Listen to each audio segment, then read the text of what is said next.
Buongiorno a tutti, gentili signore, autorità, benvenuti a questa giornata intensa di lavori, questa conferenza sul tema della rigenerazione urbana. Io sono Pio Parma, consulente senior, responsabile dell'area sviluppo territoriale di Tea Group o di European House Ambrosetti, come forse alcuni di voi già ci conoscono, e avrò il piacere e l'onore di accompagnarvi in questa giornata di approfondimento e di confronto su un tema di grande attualità, ovvero la trasformazione delle città, il tema del contributo offerto dalla rigenerazione urbana all'evoluzione del contesto urbano nazionale e internazionale, con un particolare focus anche sulle realtà di dimensioni medie, perché ovviamente sappiamo che anche per il territorio, la bellissima città di Pordenone che ci ospita stamattina e nel pomeriggio, il tema di ripensare lo sviluppo delle città è una questione che non interessa soltanto le metropoli, ma anche le realtà più piccole che forse hanno anche più bisogno di strumenti, idee e misure di accompagnamento. Un doveroso ringraziamento va ovviamente al Consorzio Universitario di Pordenone, quindi Unipordenone, che ha organizzato sapientemente questo momento di ascolto, di confronto e di dialogo, in particolar modo grazie al direttore generale Andrea Zanni, al team operativo formato dalla dottoressa Sacilotto e dalla dottoressa Prataviera, e ovviamente desidero anche ricordare e ringraziare quelli che sono gli enti patrocinatori e i partner che hanno reso possibile questa giornata di lavoro: il Comune di Pordenone, l'assessorato alla cultura. In particolar modo ricordiamo che questo è un percorso che rientra nel percorso di avvicinamento verso Pordenone Capitale Italiana della Cultura 2027. Ci sono poi ovviamente Regione Autonoma Friuli Venezia Giulia, Promoturismo FVG e Pordenone Design Week, che è un ulteriore ente organizzatore nel cui ambito di attività si inserisce questa giornata. Il convegno oggi sarà strutturato in due momenti. La mattina andremo a approfondire come i territori si stanno organizzando, anche sentendo esperienze dall'estero, tanti paesi, tanti relatori autorevoli che daranno il loro punto di vista per capire effettivamente quali sono le sfide a livello spaziale e a livello ambientale. Il taglio sarà prevalentemente scientifico e orientato alla ricerca, e questo è anche un grande piacere sapere che ci sono in sala tanti rappresentanti stranieri anche dal mondo della scuola della formazione. In particolar modo so che ci sono una ventina di studenti da quasi 20 paesi europei, quindi welcome everyone and thanks for being with us today. E il pomeriggio invece parleremo di tecnologia, in particolar modo su intelligenza artificiale e come possiamo utilizzare queste nuove opportunità tecnologiche altamente evolute per darci una mano nel ripensare i territori e ovviamente lo sviluppo delle città. Non mi dilungo oltre, se non appunto per ringraziare tutti voi per essere qui, i tanti relatori che sono arrivati da diverse parti d'Europa e del mondo, oltre che dal Friuli Venezia Giulia, e vi ricordo appunto che avete già in mano probabilmente un ricevitore per la traduzione simultanea, visto che appunto molti speech saranno in lingua inglese o francese. Avete appunto un pulsantino sulla frequenza, è 1 per lingua italiana e 2 per la traduzione in inglese. Bene, a questo punto non mi dilungo oltre e inizierei a chiamare al podio alcuni interventi di saluti istituzionali, e partirei con l'assessore alle infrastrutture e al territorio di Regione Friuli Venezia Giulia, Cristina Amirante. A lei, dottoressa.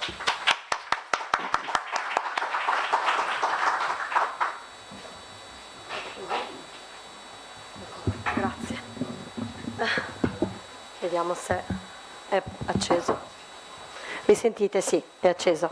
Buongiorno a tutti, porto il saluto della Regione Friuli Venezia Giulia, del Presidente Massimiliano Fedriga e della Giunta regionale, e vi ringrazio molto per questo momento molto interessante e importante di confronto sul grande tema della rigenerazione urbana. Mi dispiace molto che sia di venerdì mattina, noi ci riuniamo sempre come Giunta regionale di venerdì, quindi dovrò salutarvi subito, però ci tenevo molto ad esserci perché in questo momento la Regione Friuli Venezia Giulia sta promuovendo una nuova legge urbanistica, perché la rigenerazione urbana è possibile se ci sono le regole che consentono poi di renderla fattibile, di renderla efficace sul territorio.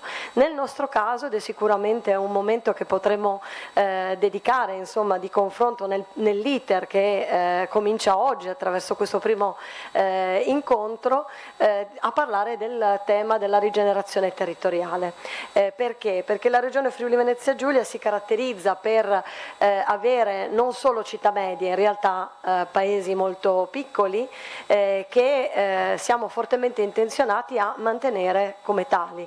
Non vogliamo concentrare la popolazione solo nei grandi centri, e per poter mantenere questo policentrismo dobbiamo lavorare su una scala di rigenerazione diversa, che non sia soltanto quella urbana, che è fondamentale per riscrivere le nostre città, che fino ad oggi hanno guardato solo all'espansione come unico vero elemento di pianificazione, e quindi di rivederle anche introducendo finalmente, e c'è un bellissimo intervento oggi che mi spiace non ascoltare, di unione anche con il tema dell'architettura, che deve fortissimamente ritornare all'interno delle progettazioni sia pubbliche che private, perché spesso e volentieri abbiamo visto insomma delle architetture molto scarse in termini di qualità.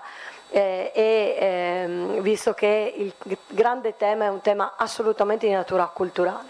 Dicevo, la rigenerazione territoriale è vista nell'area superiore a quella comunale, quindi un'area vasta, consente di attivare le medesime dinamiche perequative, compensative, però su un territorio più ampio rispetto a quello del singolo comune.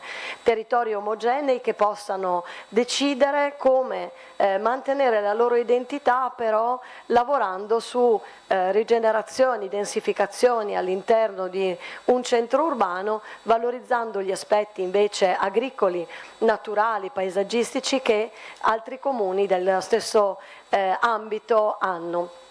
Questa dinamica è una dinamica prima in Italia che vogliamo promuovere sia tramite la legge urbanistica che il piano di governo del territorio, quindi ci mettiamo volentieri a disposizione con i nostri professionisti interni, perché il piano è fatto internamente, ma con l'apporto, qui c'è il professor Santarossa che saluto, che è uno dei nostri collaboratori insieme all'Università di Trieste e di Udine, che collabora con noi ovviamente per la redazione del piano. Grazie, auguro a tutti un ottimo lavoro. Grazie Assessora Mirante, appunto i temi sono quelli di urbanistica a cui lei ha fatto riferimento a livello regionale, proseguiamo insomma con un taglio invece più locale e invito quindi al podio la dottoressa Lidia Diomede, che è assessora all'urbanistica, all'edilizia privata, mobilità, trasporti, viabilità e molte altre cariche del comune di Pordenone.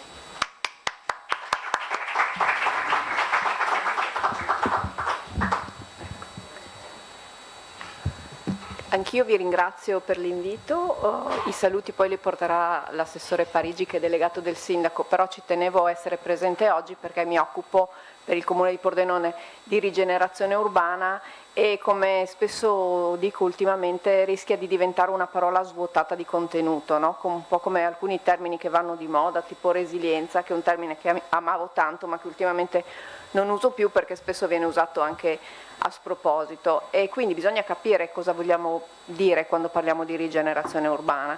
A Pordenone è un tema che l'amministrazione negli ultimi anni ha molto considerato e su cui ha molto lavorato, anche grazie all'assessora Mirante che mi aveva preceduto e che aveva impostato determinate cose, quindi è un tema che ormai serpeggia nella città. Credo che un momento di studio come questo, che consente il confronto, l'ascolto e la contaminazione con altre realtà, sia fondamentale perché sia effettivamente qualcosa che arricchisce la nostra città. Credo che nell'ambito del percorso per capitale non poteva mancare un tema come questo. Ringrazio il Consorzio Universitario Isia Design Ambrosetti che hanno voluto organizzare questo momento. Cercherò di fermarmi il più possibile perché i temi mi interessano, però è un convegno lungo e impegnativo, quindi magari mi vedrete andare e tornare. Vi ringrazio.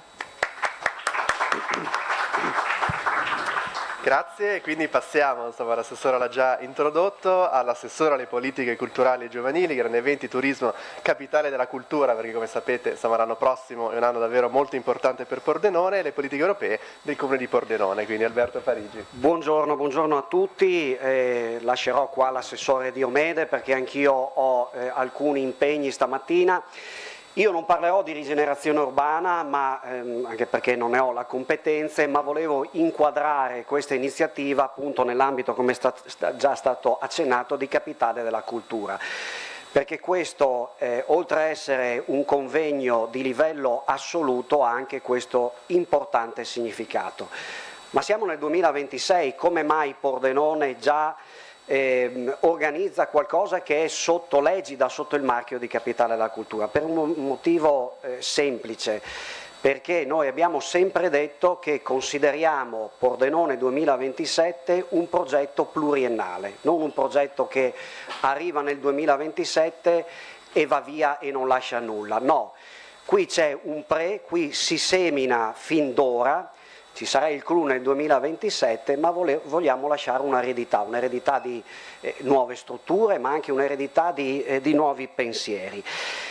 Il secondo motivo è che abbiamo inteso capitale della cultura fin dal primo momento non come un mero elenco di eventi, cioè uno può dire vengo nella capitale della cultura e trovo il concerto, trovo il teatro, trovo la mostra. No, noi abbiamo voluto, certo ci sarà e c'è anche questo abbondantemente, ma abbiamo voluto fare qualcos'altro, abbiamo voluto inserire nel nostro dossier di capitale una sezione che si chiama Pordenone Scuola Capitale, che contiene tutta una serie di progetti, tra cui questo, che declinano la formazione e il sapere in tanti modi. Si va dagli interventi per il contrasto alla povertà educativa a iniziative come queste che mettono assieme docenti, specialisti, esperti di università italiane ed estere. E ovviamente un particolare benvenuto a chi viene dall'estero, sia professori sia studenti. Vi invito a ritornare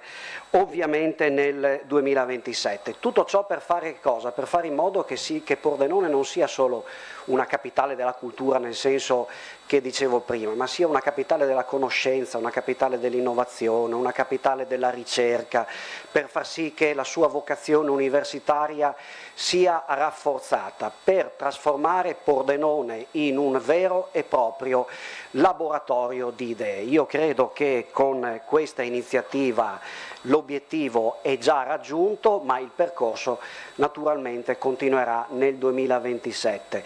Grazie di cuore a tutti voi e vi auguro una buona mattinata e un buon lavoro, lasciandovi alla rappresentanza del Comune della collega Lidia Diomede. Buona mattinata a tutti. Grazie molto e quindi invito a raggiungere il palco chi ha reso possibile questo bel momento di confronto, quindi il direttore generale del Consorzio Università di Pordenone, Andrea Zanni. Grazie mille, benvenuti a tutti e ringrazio l'assessore Alberto Parigi, l'assessore Diomede, la Cristina Mirante. Devo dire che questo è un progetto che parte da distante.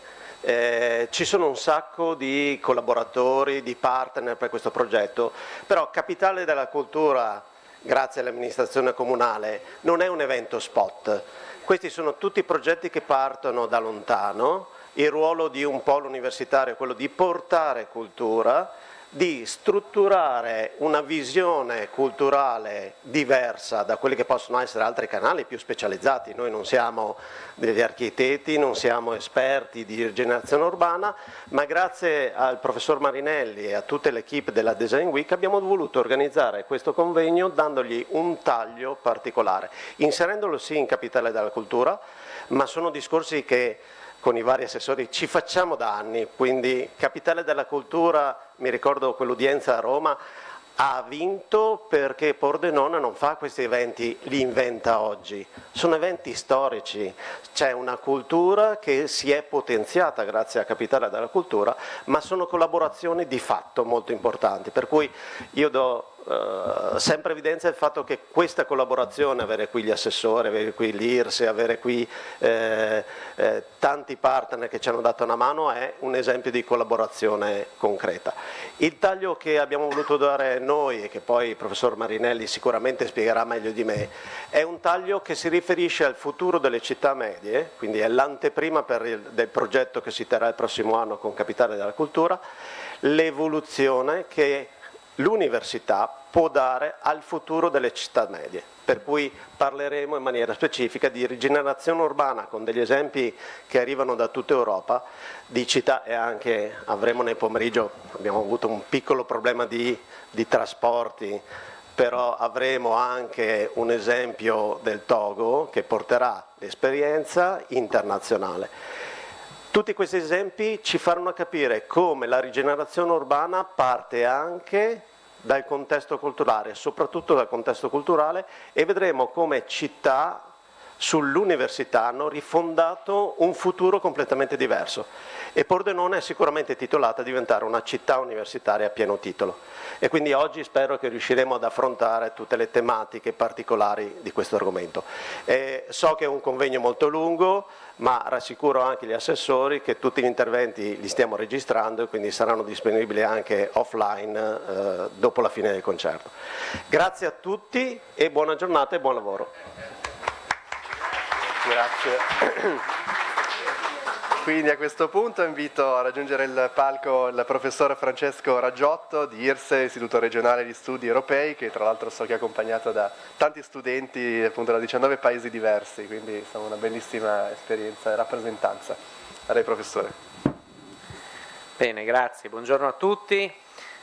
Direi che insomma è una giornata molto importante, insomma, al di là del profilo scientifico e contenutistico, che comunque insomma, basta guardare un po' quello che è la line-up, il programma insomma, che il professor Marinelli insomma, insieme ai suoi partner ha messo in piedi, insomma, è di grande livello. Però di fatto mi verrebbe da dire che, e lo dico come in rappresentanza del Presidente dell'Istituto Regionale di Studi Europei, Paolo Candotti, e di tutto il Consiglio di amministrazione di cui faccio parte, di fatto questo è un convegno internazionale, non solo per il profilo internazionale dei relatori, ma del fatto che anche la platea è una platea di fatto internazionale, perché appunto oggi con noi ci sono una folta, direi, rappresentanza di giovani professionisti, di giovani studenti che vengono da gran parte dell'Europa e ai quali ovviamente do il mio personale benvenuto e il benvenuto da parte dell'Istituto Regionale Studi Europei. Il punto qual è? Il punto è che anche in questo caso parliamo di un programma. Perché oggi sono qui questi studenti, questi ragazzi? Sono qui a fronte di un programma che si chiama Curiosi FVG, che l'IRSE promuove e che promuove, e qui mi aggancio direttamente alle parole del direttore Zanni, non dall'altro giorno, ma da quasi 40 anni. È parte integrante, se vogliamo, è uno degli elementi più importanti, cioè degli elementi dei programmi, delle attività, delle iniziative più rappresentative della natura, mi verrebbe da dire, dell'IRSE, di cui è una famiglia della quale io sono entrato a far parte da poco come consigliere di amministrazione, ma che ovviamente da pordenonese conosco bene.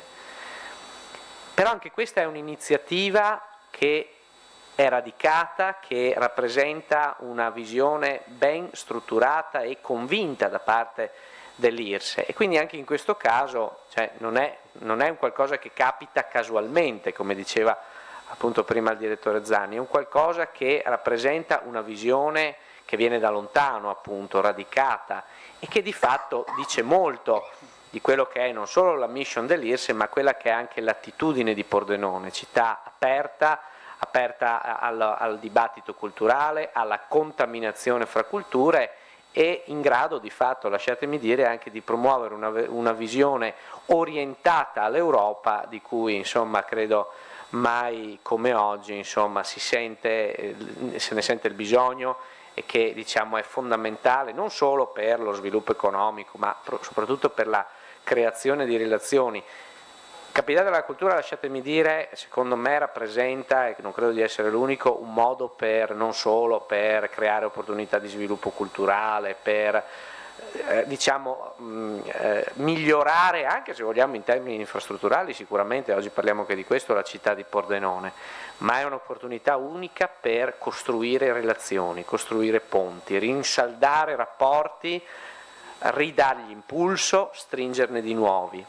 E allora non è solo una questione di stakeholder interni, cioè persone che si conoscono da una vita e che si parlano, che sono gli attori culturali che tutti conosciamo, ma è un modo per portare persone da fuori, è un modo per far sì che queste relazioni vengano proiettate verso l'esterno. Ecco, l'auspicio è che eventi come questi e in generale Capitale della Cultura possono fare questo, possano gettare nuovi ponti per costruire relazioni di valore ben oltre i confini della città e ben oltre i confini della regione, e credo che oggi, insomma, questo esempio, questo convegno sia un esempio concreto di che questa cosa può avvenire e sicuramente avverrà in maniera ancora più ampia nei mesi che ci attendono. Grazie a tutti e buon lavoro. Grazie professore, tra l'altro questo tema dell'opportunità offerta dall'iniziativa nazionale dell'anno prossimo come catalizzatore di nuove relazioni, nuovi flussi di conoscenze, di talenti sul territorio, direi che è stata ampiamente anche dimostrata lo scorso anno dalla capitale europea della cultura tra Gorizia e Nuova Gorizia, quindi effettivamente sono occasioni molto preziosi perché oltre ad attivare flussi di persone e flussi finanziari davvero generano nuove opportunità.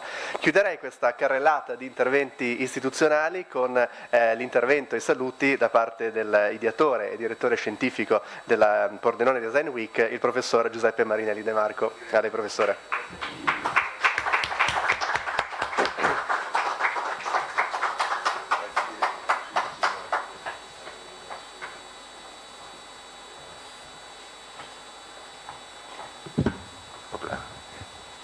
Pronto?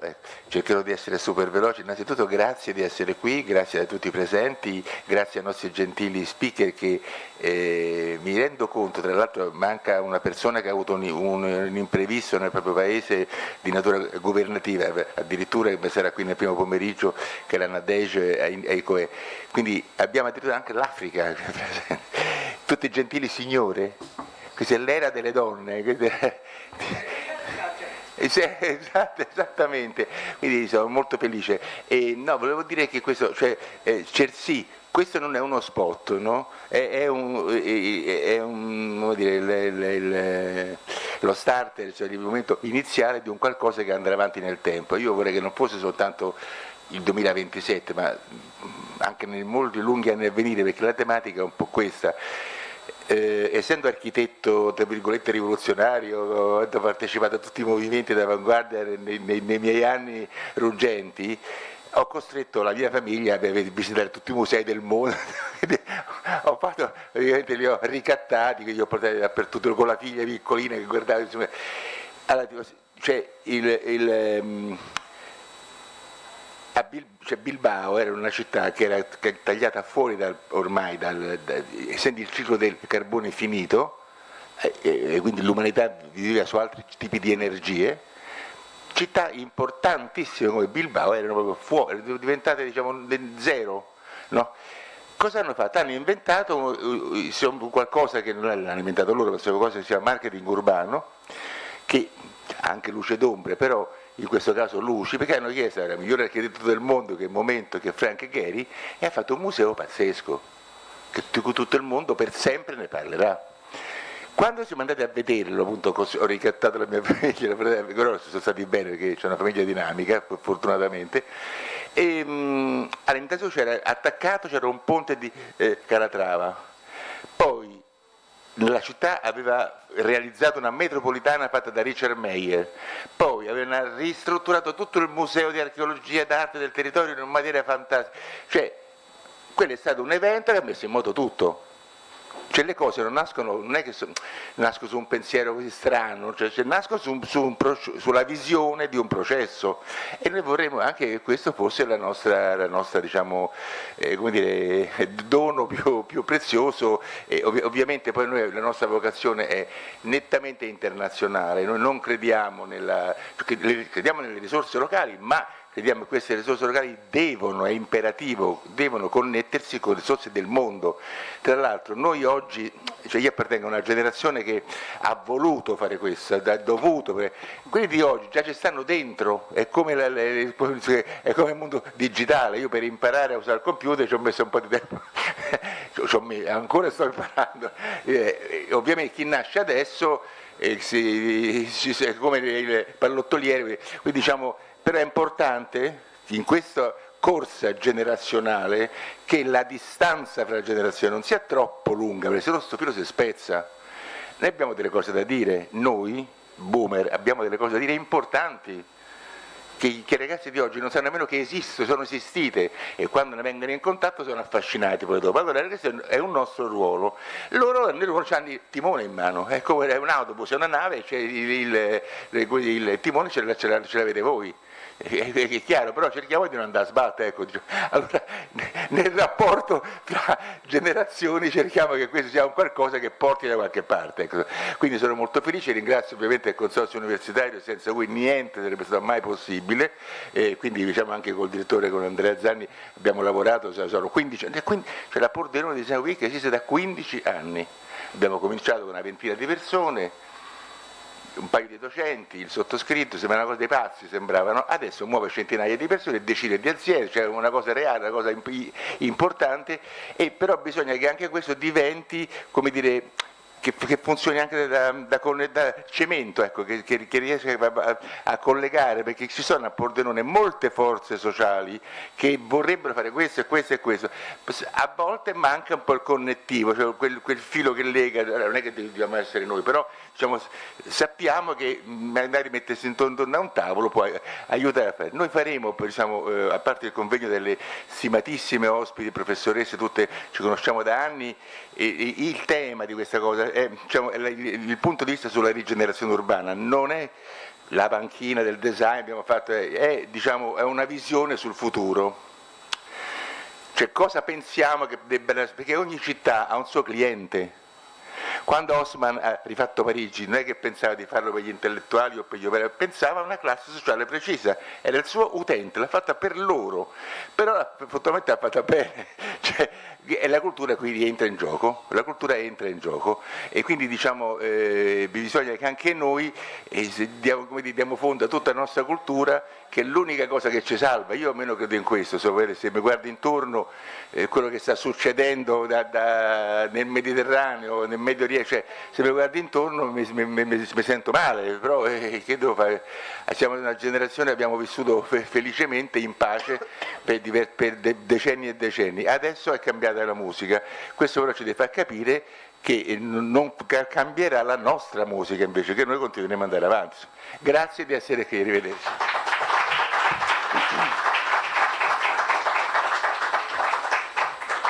Bene, allora grazie professore, grazie insomma a tutti gli interventi che hanno introdotto appunto con diversi punti di vista quello che andremo a raccontare, a discutere questa mattina, e quindi ne prendo l'occasione appunto per invitare a salire sul palco due dei protagonisti di questa prima parte della mattinata.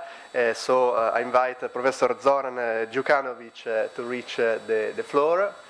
Ok, il professor Đukanović è dell'Università di Belgrado, la facoltà di architettura, quindi insomma esperto anche lui di questi temi, and also invite Professor Nada Maticic to reach the floor, because you will be the second keynote speaker in the morning, dalla facoltà di design dell'Università di Lubiana. Ecco, prima di iniziare però ad ascoltare appunto i punti di vista che ci daranno i nostri speaker, mi sono preso la libertà di condividere alcune riflessioni che vorrebbero davvero darvi il quadro sullo stato dell'arte di dove stiamo andando, e quindi vi farei una breve introduzione. Adesso cambio la presentazione sperando di non fare danni.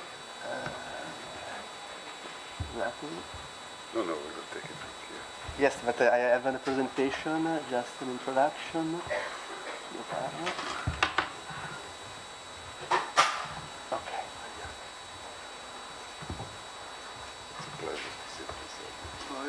Okay. Ok, bene, allora, quello che vi racconterei, se Ok, se riusciamo a proiettare, è appunto una veloce overview su cosa sta succedendo nel mondo. Qual è il punto di vista, insomma, che ho adottato? È capire effettivamente che cosa sta succedendo in termini di cambiamenti demografici e sociali.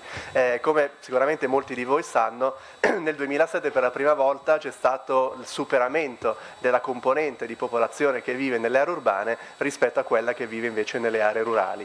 L'urbanizzazione, quindi sappiamo, è un trend davvero inarrestabile che guarda trasversalmente tutte le aree del mondo, perché dalla prima metà del Novecento fino ad oggi la popolazione urbana è raddoppiata, arrivando quasi al 58% e più del totale, e raggiungerà il 70% da qui al 2050. Alcuni numeri, qui vedete appunto l'evoluzione inarrestabile di questa riga arancione che è la popolazione nei centri cittadini. Inoltre sicuramente anche un contributo lo ha dato il processo di industrializzazione dei territori, e questo purtroppo ha avuto anche delle ricadute in qualche modo negative e svantaggiose rispetto a quelle realtà basate sull'agricoltura tradizionalmente, e questo percorso l'abbiamo visto davvero replicato da tutti i paesi occidentali, dove ricordiamo la rivoluzione industriale, la prima, la seconda, la terza, abilitata dell'intelligenza artificiale, per arrivare persino appunto ai paesi dell'Asia e anche i paesi in via di sviluppo, tra cui appunto anche l'Africa. Ad oggi, se andiamo a vedere quali sono le città con più di 10.000 abitanti, quindi le cosiddette megalopoli, vediamo che tra le prime 20 a livello complessivo abbiamo veramente il 68% concentrato in paesi dell'Asia. È un dato molto importante. Chiaramente c'è la Cina che da sola su 524 agglomerati e 30 megalopoli, la Cina ne ha già da sola 213, quindi insomma dimostra anche il ruolo di catalizzatore dei flussi globali, di popolazione, di cittadini e di economia in tutto il mondo. Ma quello che stupisce è che, come vedete, a livello di paesi non dell'Asia abbiamo solamente poche realtà del mondo occidentale. Vedete che la città dell'area occidentale più grande è New York, che appunto viene veramente al 13° posto rispetto a questa classifica globale. Se andiamo a guardare l'Europa, la situazione è ancora più preoccupante, perché abbiamo solamente 138 città con più di 50.000 abitanti, e la prima diciamo italiana è Milano, e Milano però sta addirittura in 90ª posizione, quindi insomma l'Italia è ancora al di fuori, forse anche un bene, di queste tendenze a livello di urbanizzazione estrema.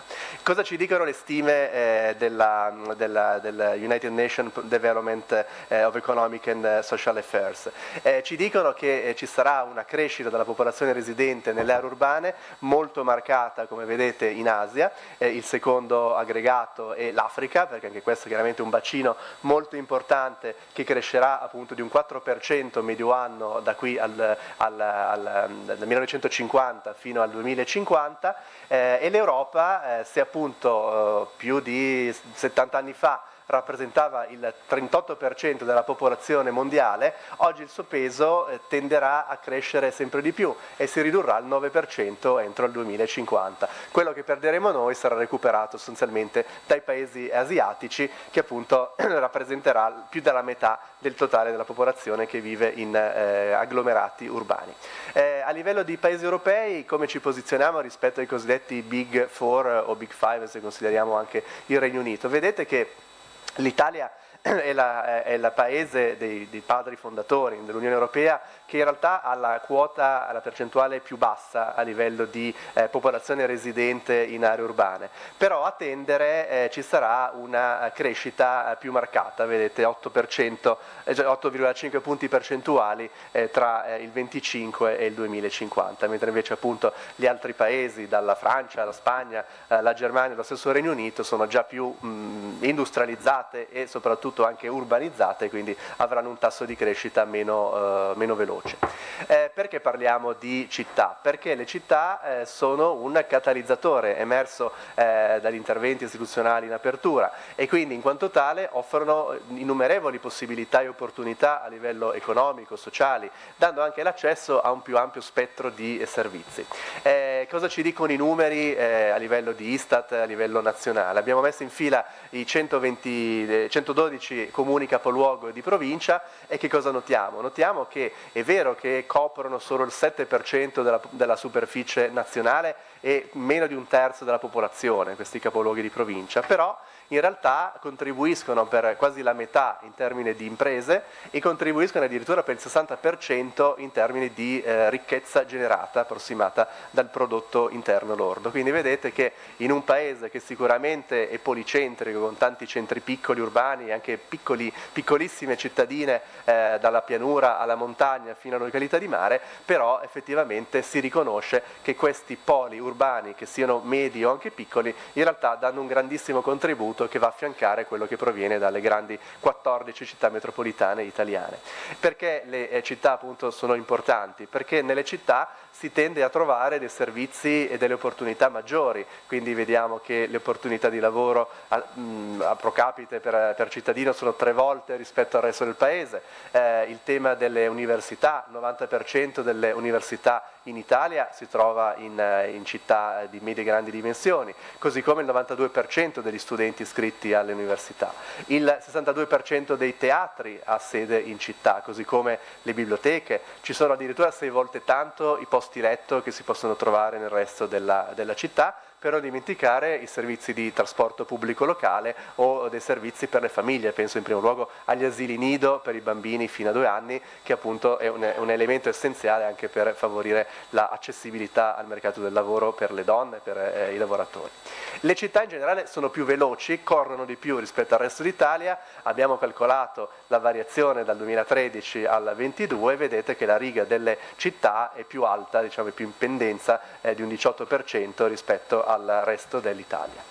Infine questa situazione quindi che cosa ci dice? Ci dice che bisognerà sempre di più presidiare alcuni fronti di intervento. L'abbiamo sentito prima dagli assessori, dai professori, perché appunto le città ad alta densità abitativa, demografica, ma anche quelle medio-piccole, perché anche loro si stanno più o meno avvicinando a questi trend, hanno la necessità di cercare di offrire una qualità della vita e opportunità equiparate, comunque distribuite in maniera democratica a tutti i cittadini. I numeri ci fanno vedere che ad esempio le città consumano di più ad esempio il gas naturale, perché chiaramente c'è una maggiore densità abitativa. Qui vedete il confronto tra il consumo di energia elettrica e di gas per chilometro quadrato, così come per fortuna c'è un efficientamento dei servizi energetici, le perdite delle reti idriche per fortuna sono molto più basse nelle città, perché chiaramente c'è un sistema infrastrutturale molto più denso e molto più monitorato. Allo stesso tempo ci sono tante offerte di modalità alternative di trasporto pubblico, penso ai classici trasporti pubblici locali, ma anche ad esempio alle modelli di sharing economy, che in qualche modo, per quanto abbiano un'ondata un po' altalenante, rappresentano una tendenza che sempre di più si sta affermando nell'ottica di condividere mezzi e veicoli, così come anche l'attenzione alla mobilità green, e quindi vedete le piste ciclabili nelle città sono tendenzialmente più sviluppate.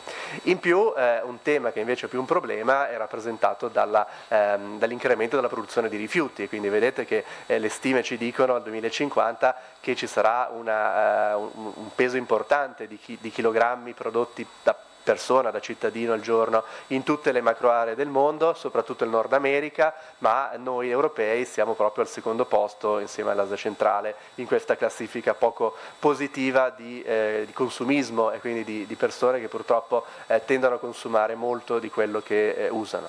E ci sarà comunque anche una crescita dei flussi di persone in termini di passeggeri urbani addirittura di 2,6 volte tra il 2020 e il 2050. Tutto questo per dire che ovviamente queste sfide devono confrontarsi con un convitato di pietra, il cosiddetto elefante nella stanza. Perché? Perché l'Italia in particolar modo, ma è un discorso che vale anche a livello europeo, deve confrontarsi con questo drammatico inverno demografico, un inverno demografico che comporta delle implicazioni molto forti a livello residenziale, socio-ambientale, ma anche di ripensamento proprio degli spazi pubblici e privati. Vediamo che purtroppo in Italia il tasso di mortalità in questi ultimi 50 anni ha superato il tasso di natalità, e lo sappiamo tutti che di anno in anno nascono sempre meno bambini, anche qui in Friuli Venezia Giulia, e quindi purtroppo è un tema quello di favorire le nascite sicuramente, ma soprattutto l'arrivo di giovani, di talenti da fuori, dal resto d'Italia, dal resto d'Europa, dal resto del mondo, perché saranno loro che avranno anche il compito di sviluppare queste policy e idee per rigenerare i nostri centri urbani, ma soprattutto vediamo che il calo demografico, per quello che ci dice l'Istat, è davvero preoccupante, perché anche nei vari scenari, sia quello mediano sia quello più pessimista, purtroppo avremo una diminuzione attesa di 6 milioni di abitanti entro il 2050 e di quasi 20 milioni entro il 2080, quindi insomma un ruolo dell'Italia nello scacchiere europeo e internazionale che purtroppo andrà sempre più ridimensionandosi. Chiudo ricordando che quindi quali sono i grandi temi su cui anche tra poco ci confronteremo ascoltando i nostri keynote speaker in programma. Sono tante tematiche, ne riprendo qualcuna perché so che poi i vari professori ci torneranno nei loro interventi. C'è un tema di ripensamento e trasformazione o rivoluzione degli spazi per la collettività e per le imprese, l'aspetto di coprogettare e quindi valorizzare il contributo che può venire dalla cittadinanza, dal mondo del sociale, dalle università, dal mondo della ricerca, dalle imprese, quindi tutti i player e i vari stakeholder sono chiamati a dare un proprio contributo in termini di riposizionamento e ripensamento degli spazi urbani. C'è un aspetto di filiere delle industrie creative, questo lo ascolteremo magari soprattutto dal caso francese di Saint-Étienne, ma soprattutto anche dal caso del Togo con la professoressa che è in arrivo qui a Pordenone, perché sicuramente il tema delle arti, del design è sicuramente molto stimolante, e per finire al pomeriggio l'aspetto del utilizzare le nuove tecnologie e l'intelligenza artificiale come un framework e uno strumento a disposizione di nuovi modi di approcciare lo sviluppo urbano.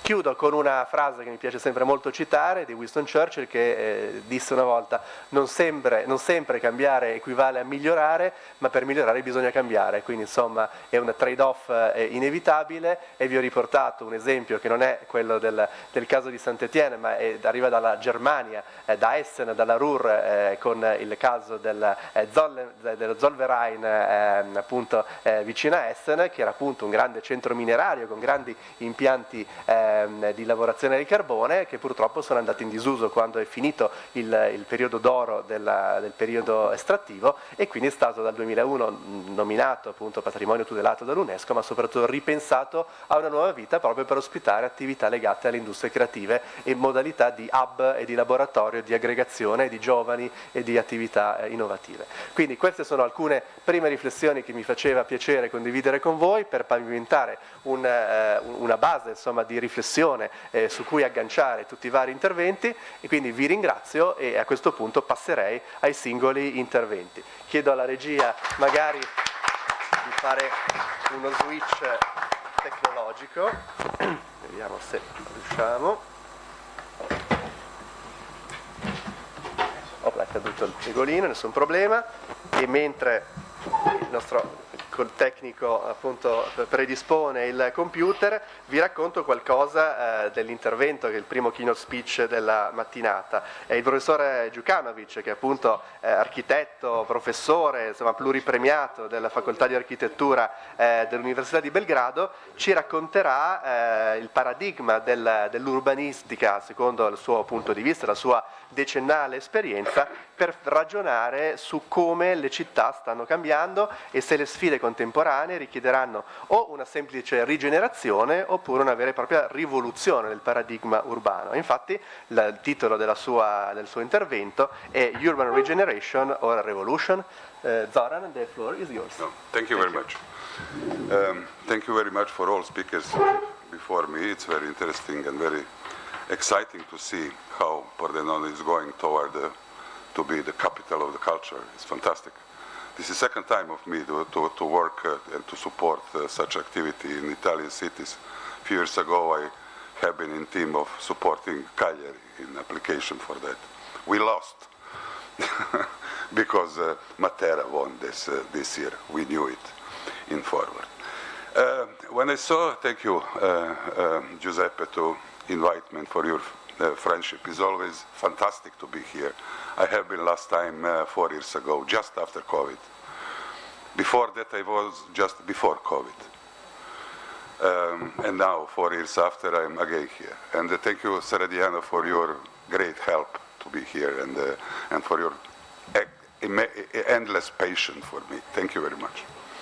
When I saw the urban regeneration, as a topic of this conference, I said, there is another word which means more or less similar, but it's, I think, more fit with the time that we are living in these days. And this is a revolution.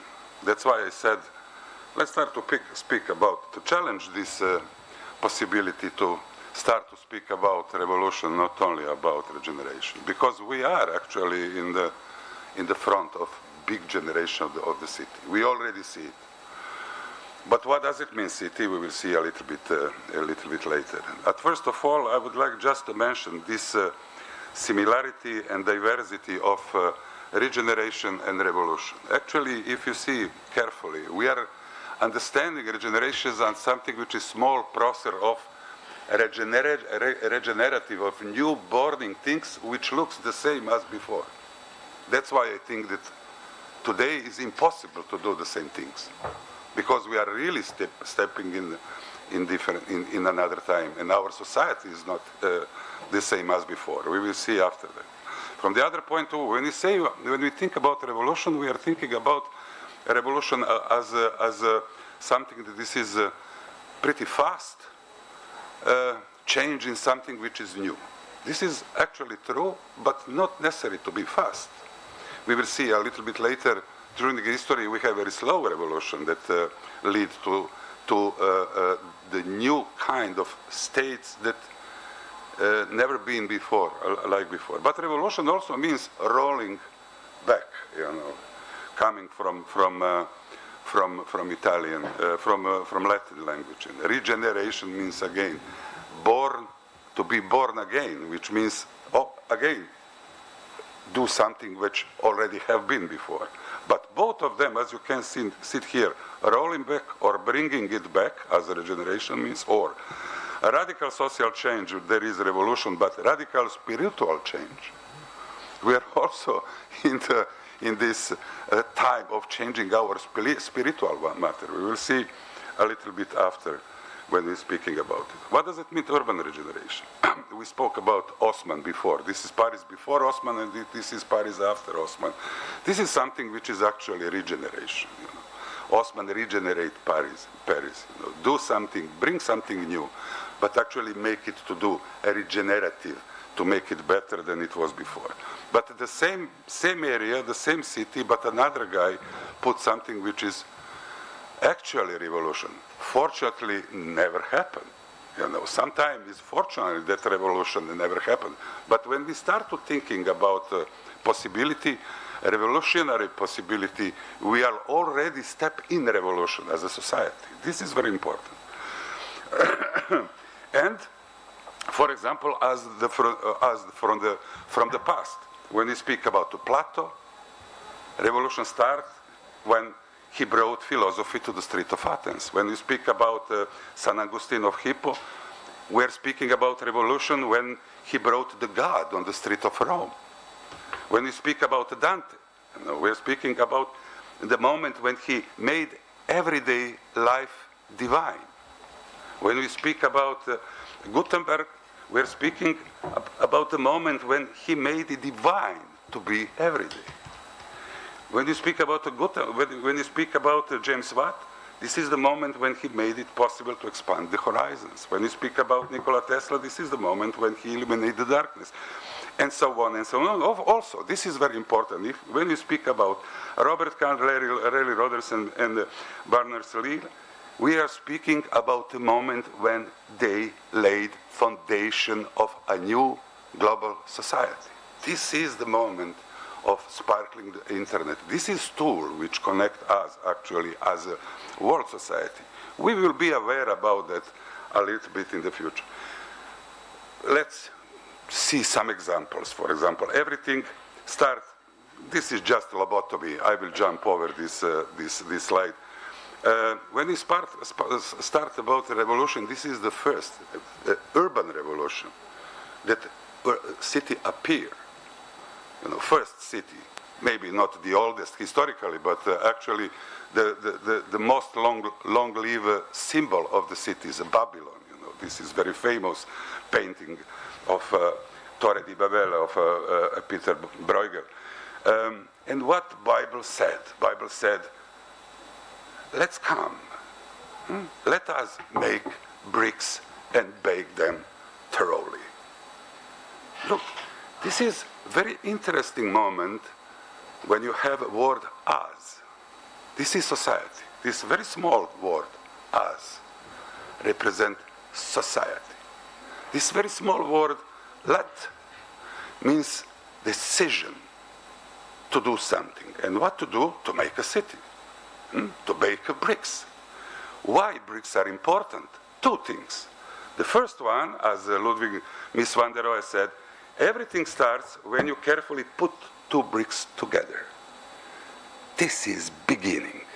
Can you imagine two first brick in this building here, in this city actually here? This first brick. Why this is important?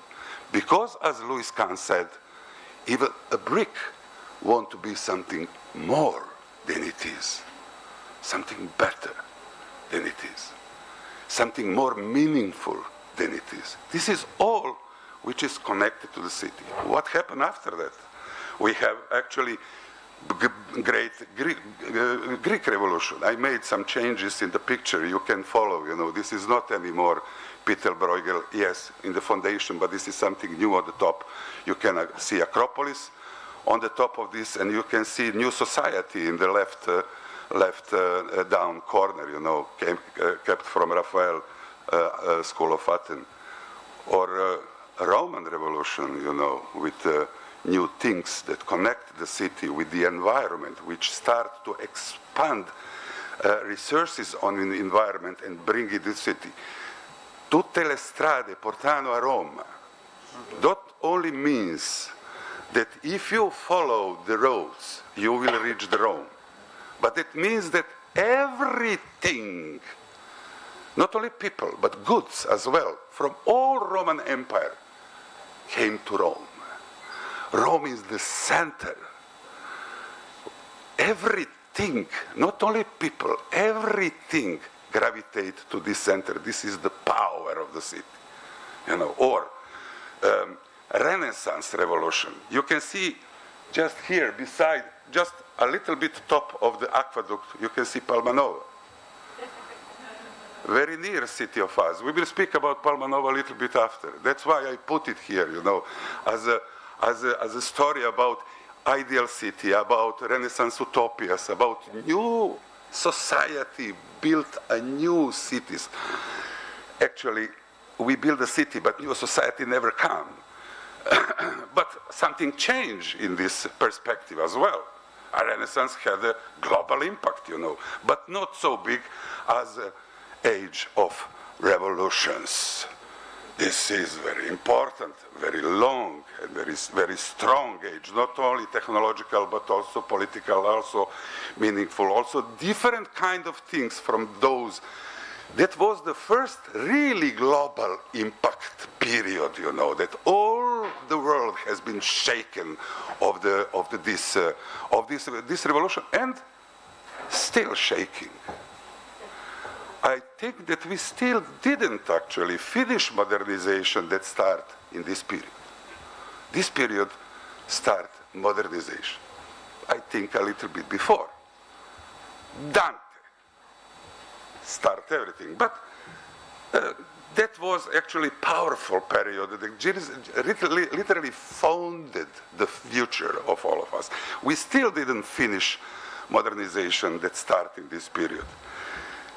Informatic revolution, you know, we live them. That happened inside of my life, you know.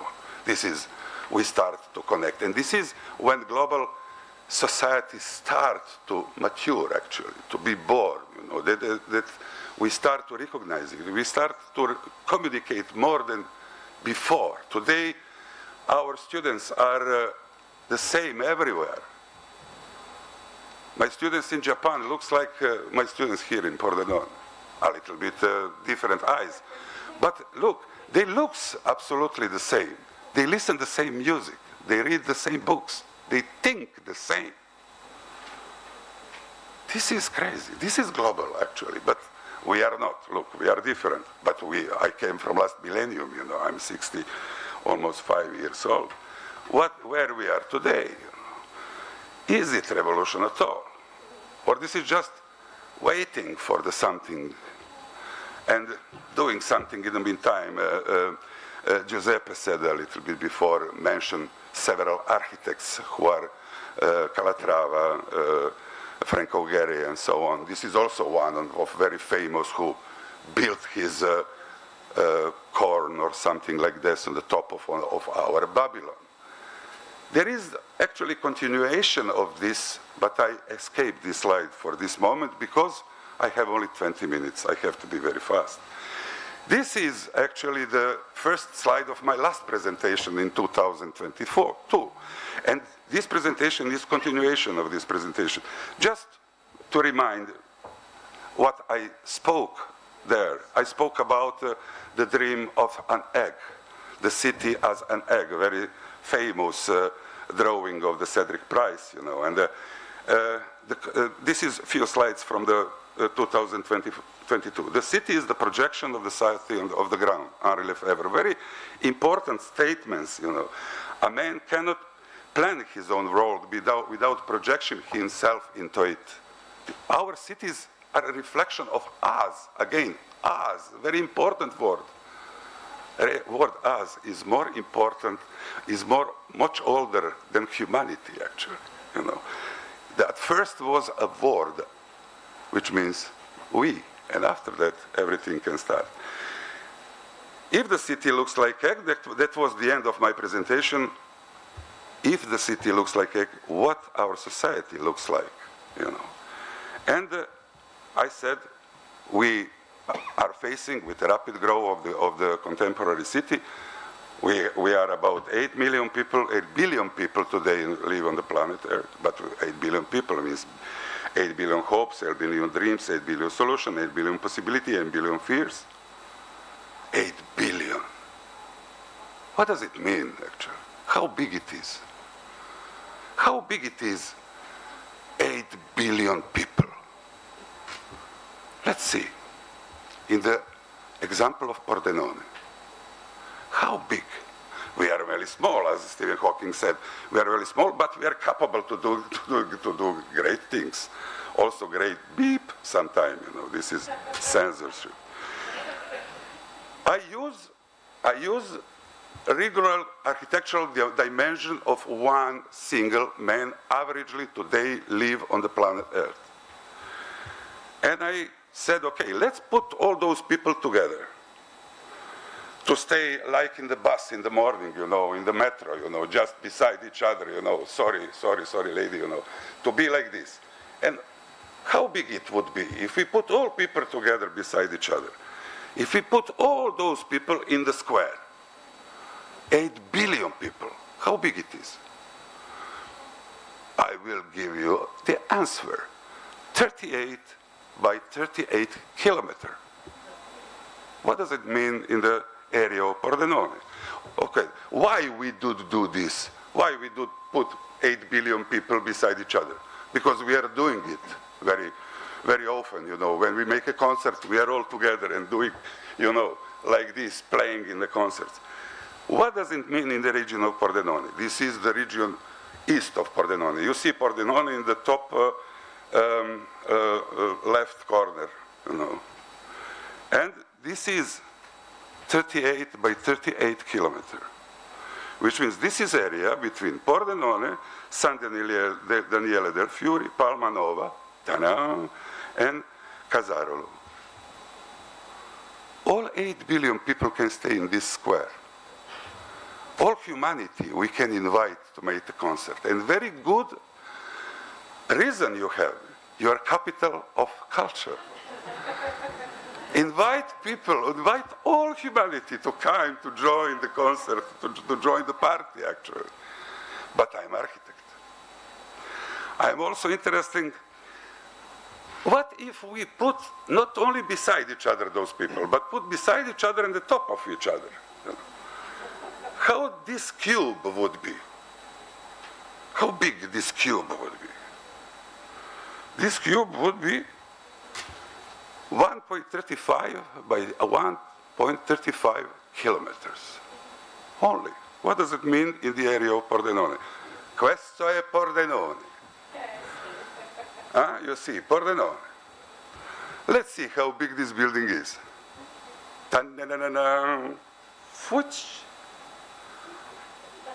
Not so big. Really not so big. Especially if you compare it with the Jeddah Tower. You see Jeddah Tower in the corner here. Jeddah Tower, we have a project for Jeddah Tower which is 1 kilometer high. This is only 350 meters more. We will do it. If we don't, some of architects will do it. We can make it. Today, already, we can make it. What a big problem we have with 8 billion people. If they all stay in Pordenone, which means as città della cultura, you can invite all of them to be and host them in the city. They all can have a bed, maybe not the lunch. This is another problem. This is the problem. If we speak about this house for the people, what about window? This is communicative tool that inside of the building communicate with outside and outside of the building communicate with inside, which means who we are and what we want from our environment. This is look outside. This is the view inside, this is view outside. What we are expecting from the outside? Do we expecting something which is green, which is today very fancy? Very fancy in ideology is green city. Beep. We can't build houses from this material, from the leaves, and the other things. Or the city crowd, or Pordenone outside, or Pordenone inside, how it looks like, or urban life at all. Very famous Alfred Hitchcock film, you remember this, huh? Urban life. We are speaking about the window, looking outside, inside. Ta-da! This is the window as well. This is the window that we are looking most often today. Not only our kids, but we too. We too. Which means we are actually already leave the matrix. We are already inside of this digital, not only age, but the digital meaning of the modern city, of the AI, or whatever you can call this. Wake up now. Wake up now. This is the moment to wake up. I'm not against it. Not wake up to ruin it, but to use it in the proper way. Not just look on it, but use it as a tool for something new. What is the future that we are dreaming on? Usually, when we speak about the future, we speak planning. I'm an urban planner as well. We are thinking where we are today, where we want to be, and what is the pathway to reach this, which is the way to reach this desirable future. But this is not question anymore.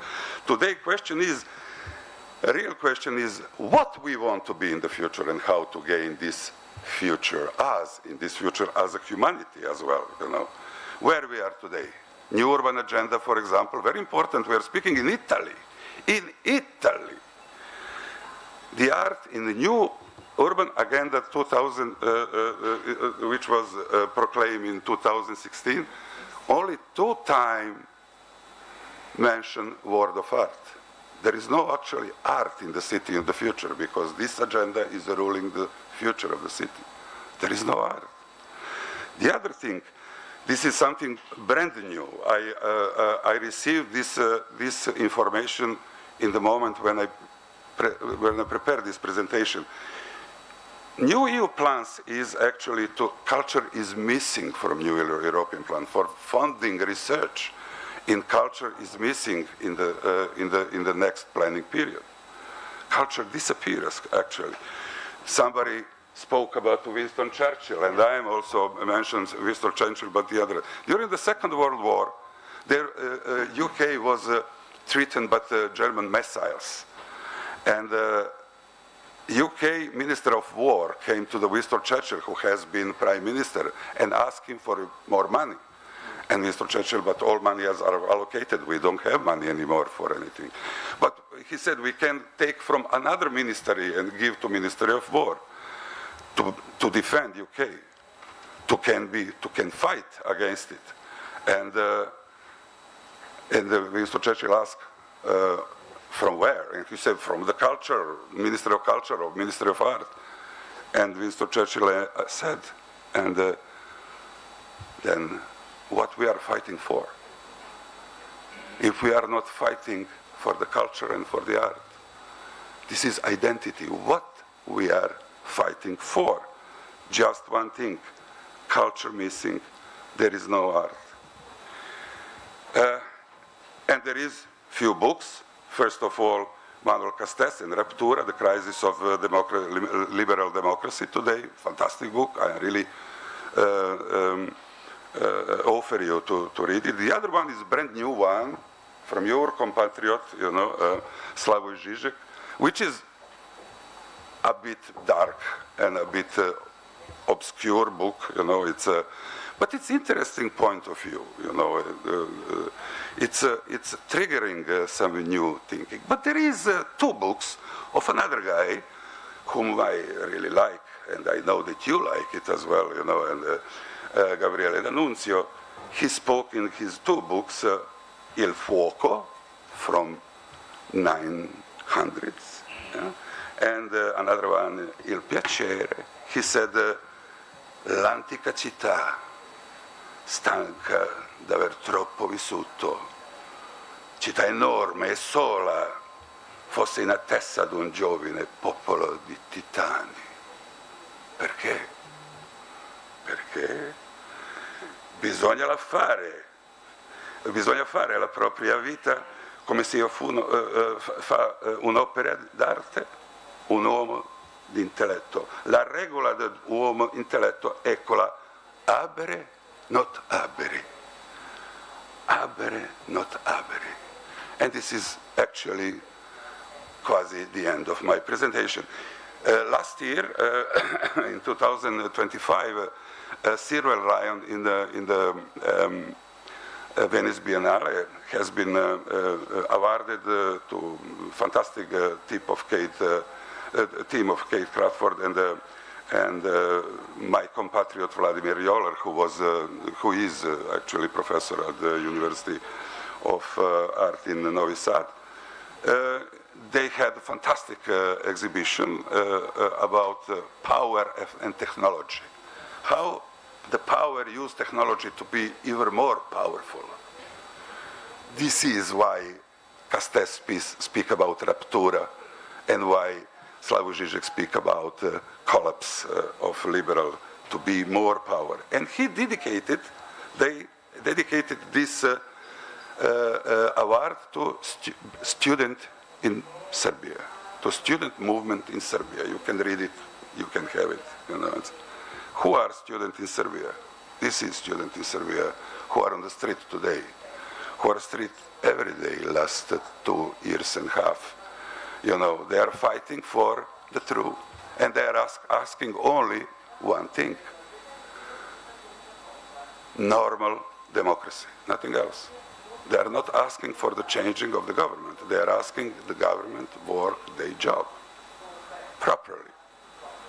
They are asking that law means what law said, that institutions have to do what they said. Slavoj Žižek said, this is the largest student movement in Europe since 1968. And this is one of the most important events in 2025 in the world as well. And this is very short presentation how it works. I don't think. We don't have a sound.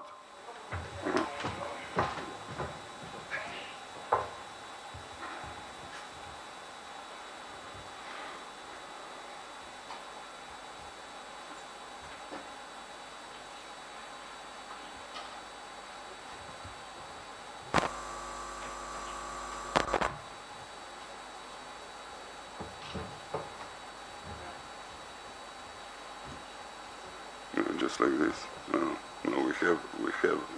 Yeah. No, I will do it.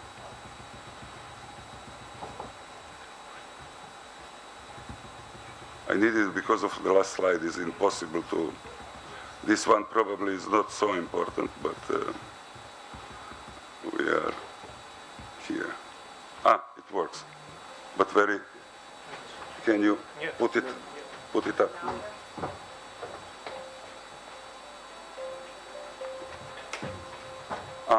There is no sound. This is sound here, but not there.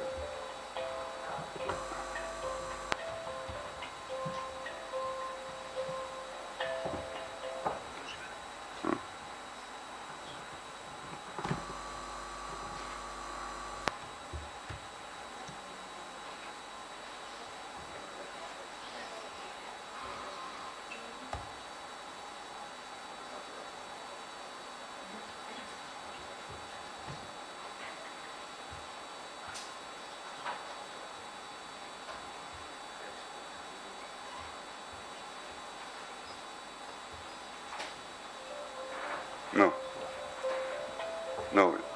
Can you put here? Yes. This, just put it here. Just because of two last slides. But I made all this presentation just because it's wrong. I'm trying to do my best, but technology, as you can see, is not following our dreams. This is actually. I will just start.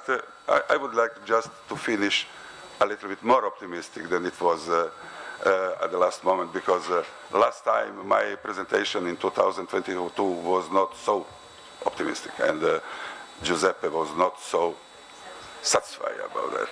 And now I want to be a little bit more. Okay, just go. Okay. Better. Okay. This is explanation what happened during why students are on the street. The canopy fall in the railway station in Serbia and kill 15 people. Nobody care about that from the government. Nobody care from the government. The students go out on the street, the government attack them with commissioner and with police. And students say, okay, enough. And they go on the street. And they are still on the street. 2 years ago they was there, and they are still actually on the street. And this is actually what is the most important. Is it possible to make it a little bit larger? No, never mind, forget it. No, forget it. Don't touch, I want to finish. Because I see just, mio fratello is nervous, you know. And but it's very important, you know. They are actually still on the street. What they are doing, actually? They said enough. Not to the government. They said enough to their parents. And they said, enough. We don't want to waste our life such as you did. We want to make something for us. We are not dreaming of the future that you are dreaming of. We are dreaming about something better. We don't want to live the same day every day. We want every day would be the reason to life. They are 20 years old. They are first globally connected generation. Future is beating in their hearts, you know, and they are bringing all of us to this future. And Giuseppe, please, this is for you.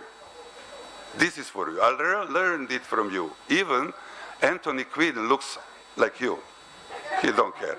Giuseppe don't care, but I will show you. This is actually the instead of conclusion. This is the last part of very famous film, Zorba the Greek, you know, and just the end. And I will leave picture to speak. You've got everything. Can you put it a little bit? Madness. A man needs a little madness, or else he never dares cut the rope and be free. No. Maybe. Teach me to. You've got everything. You got everything. Except one thing. Madness. Madness. A man needs a little madness, or else People need, man needs some madness, or else. he never dares cut the rope and be free. He never dares to cut the ropes to be free. Teach me to dance. Teach me to dance. Will you? Will you? Dance? Dance? Did you say Did you say dance? Dance? Come on, my boy. Come on, my boy.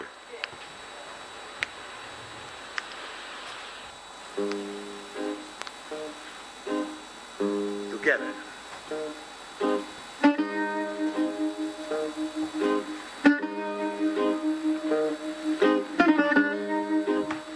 Let's go. Let's go. Hop. Let's go. Hop. You will see. Hop. Again.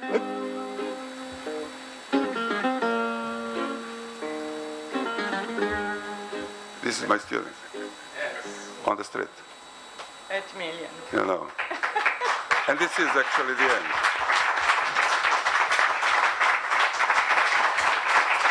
This is actually dedicated to my brother Giuseppe, but also to my students who teach me a very important thing.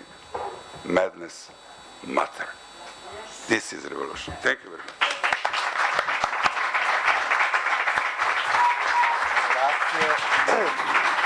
Thank you, Zoran,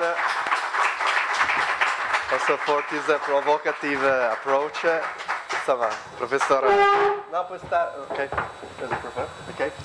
Bene, allora, professore Zoran ci ha dato una percezione un po' provocatoria, nel senso che effettivamente ha voluto farci capire, interrogarsi se di fronte a tutti questi cambiamenti del clima, la digitalizzazione, le immigrazioni, le proteste anche insomma democratiche della popolazione, questa rigenerazione fisica degli spazi sia davvero o meno sufficiente. Quindi forse davvero è necessaria un ripensamento radicale del modo in cui concepiamo le città, le società e le relazioni tra le persone. Un secondo che stiamo montando la presentazione successiva. Io mi sono preso qualche appunto mentre Zoran raccontava e magari dopo appunto abbiamo maybe I have later some question for you, Zoran, before the break. Yes. Because I had a limitation for my presentation, 20 minutes. But if you ask me a question, No limit to madness also. don't dance.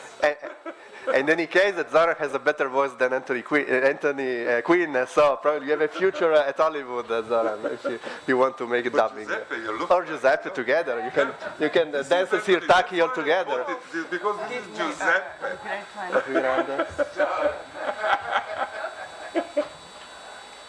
Zorba d'Italia. Bravissimo. Okay. Bene, allora passiamo al secondo intervento di questa mattinata, perché poi tra insomma, una mezz'oretta avremo... No, don't worry Nada. So let me introduce Professor Nada Maticic, professoressa appunto della Facoltà di Design dell'Università di Lubiana. Lei ci racconterà come la rigenerazione urbana non debba limitarsi a riqualificare fisicamente gli edifici, gli spazi, ma anche favorire un processo di mettere al centro le persone, la sostenibilità e l'identità della comunità. Ok, ringrazio la collega che ci supporterà a livello tecnico. And so Nada, the floor is yours. The title for your speech is Urban Generation, Dialogue Between Past and Future. Thank you so much. Thank you very much to my colleague. She said pretty well and a very perfect theory of art and design and, of course, the way of living.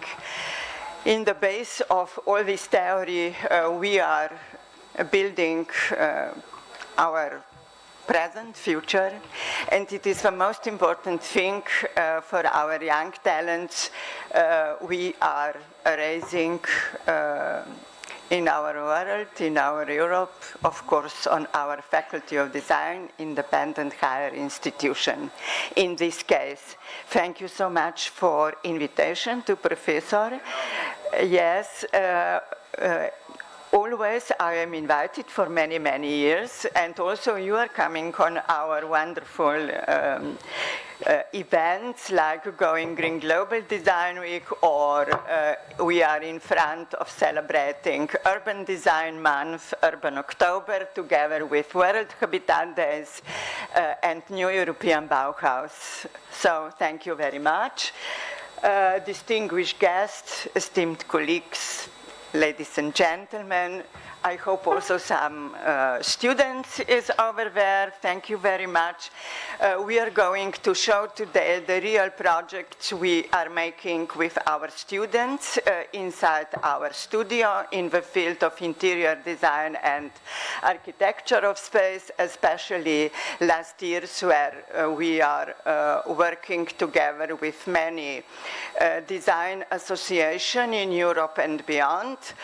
So there are many problems as we hear today, but I have now very good issues for my students. 2 bricks, what's going on? If we put it together, democracy, the cube, the one of the 3 elements of New European Bauhaus philosophy. So it's very important, and if I am back to my presentation, it's a true honor here to be in Pordenone again. I love this little town very much because place reflects really a layered history, cultural richness, and evolving identity that defines so many European, not only urban, but also rural environments, because many times we forget on rural pieces of our countries. These are more or less forgotten, but it as always depends on politics, as you know all, but we designers, we architects are here because therefore that we have to do our best and to learn people what's going on and what can we do for our better future, of course. And urban regeneration, for human-centered design, we can rethink empty or underused spaces, as I already mentioned, as relational, social, and adaptive environments. It should connect people, memory, and of course all future possibilities. Across Europe, cities are facing with many challenges. Of course, it depends on horrible climate changes. It depends on geographical different regions, if I may like that. So the demographic questions, of course, economic transitions, social fragmentation. I suffer with myself. My heart is suffering because we all are speaking about how to save the world, how to follow all that 17 goals of Agenda 2030. This number, 2030, is in front of our door. And we don't need to speak again, what are we going to do? What will, to students, to people, to everybody. But we have to check what have we done. So 2050 is speaking about no water in the world and no food. What are we going to do until then? These are very horrible questions. So regeneration, we are speaking about this today, is very essential. And regeneration must go beyond physical transformation. It must speak and also working on the projects of human design and human-centered design project. Sustainability, if we want or not, because on one side, there are many problems with this question, especially in the field of economy, in the field of industry, and so on. We on Faculty of Design are very lucky because we can do much of these questions through two competence centers. One is Competence Center for Design Management, another one is Competence Center for Development of Furniture Design. But you know, Slovenia is a very little country, but 50% of our land is covered by wood. And all these agenda questions are how to use autochthonical materials. So also in our future urban October, where we are preparing different projects and also different experts are coming from Europe and beyond, so warm welcome if you can come and share your great knowledge with our students, with my dear colleagues, with politics, with everybody, because human-centered design is urgent, very urgent question, because we have to involve people in all our decisions. We have to speak about the problems with people. What do they need? How are we going to prepare future living for all? Where is design for all? You know, we have elderly people, we have children, we have disabilities people. Many questions in this part of life. Yeah, we understand that our cities are those who integrate memory with innovation. Of course, we know that innovation projects are now at the top agenda of European projects. We are facing with many of them. In September, we are a part of European intellectual property offices, where we have a conference and where we have also a delivery of European Design Awards for innovative projects. On our faculty, we have more than 30 patents and more than 15 European models. It is also very important for the future of our students, for their career path, for the development of our institution, and so on. So I have already said something about human-centered design. We should share the common vision, sustainability and responsibility. Of course, who is responsible? Everybody from us. We have to do what we have to do in every moment, with every hour, detail of our lives, or teaching, or working wherever, and so on.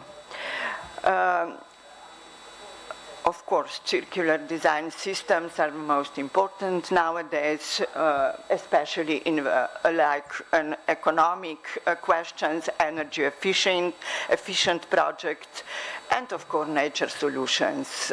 We have to build empty spaces, and so we want to give to our people as much as possible common spaces, then inclusive spaces designed for different generation, cultures and abilities, adaptive spaces, collaborative spaces, transitional spaces, spaces between public and private, old and new, permanent and temporary. It's very important that we build on that what we have.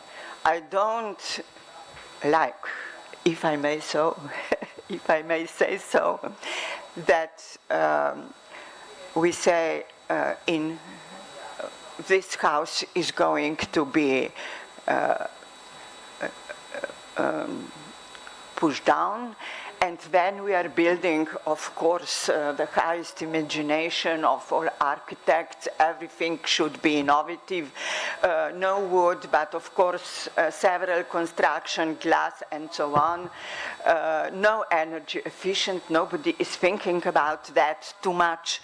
Therefore, it is very important that we are very much aware of that questions. Memory spaces, it is also very important that we preserve local identity, heritage, collective narratives. Experimental spaces allowing temporary interventions, prototyping, creative testing. I would like to mention that we have in Ljubljana the greatest creative hub with 11 or 13 hubs. If you come to Ljubljana, we have in our program that we can look all that hubs, because students, people, everybody can come and make prototype with different materials. So from cooking to wood furniture products or 3D printing or whatever, all the most newest machine and digitalization is there. So thanks to our mayor of Ljubljana city, because much of money is going over there to support young talents and also people who want to explore different models, you know. So, ladies and gentlemen, dearest colleague, urban regeneration is about hope. But hope is, of course, not enough. We have to work, and I think we should do everything for better planet, for better future of living. Now I would like to show, I don't know, excuse me please. Yeah, how can we put this short presentation? What the highest, with much money in Emirates, the $10 billion are working now a very long your city called the Line yes, is being built. A very long it's tunnel, 170 kilometers long, 500 meters tall, and designed for 9 million people with no cars. Okay, inside, you'll find layered cities, lush parks, high-speed trains, and perfect climate control. Massive construction.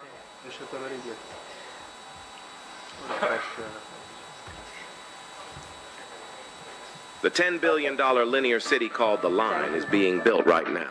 It's 170 kilometers long, 500 meters tall, and designed for 9 million people with no cars. Inside, you'll find layered cities, lush parks, high-speed trains, and perfect climate control. Massive construction is already underway in the Saudi desert. This could revolutionize urban living with zero emissions and perfect efficiency. Would you live in the Line City? The $10 billion linear city called the Line is being built right now. It's 170 kilometers.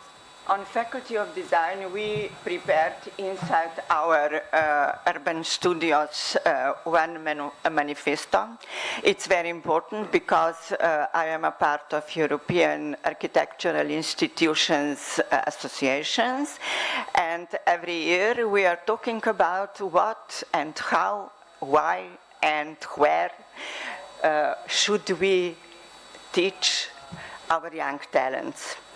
And we set for urban generation dialogue that memory with innovation, a human-centered vision for urban regeneration, and urban regeneration must therefore become more than physical renewal.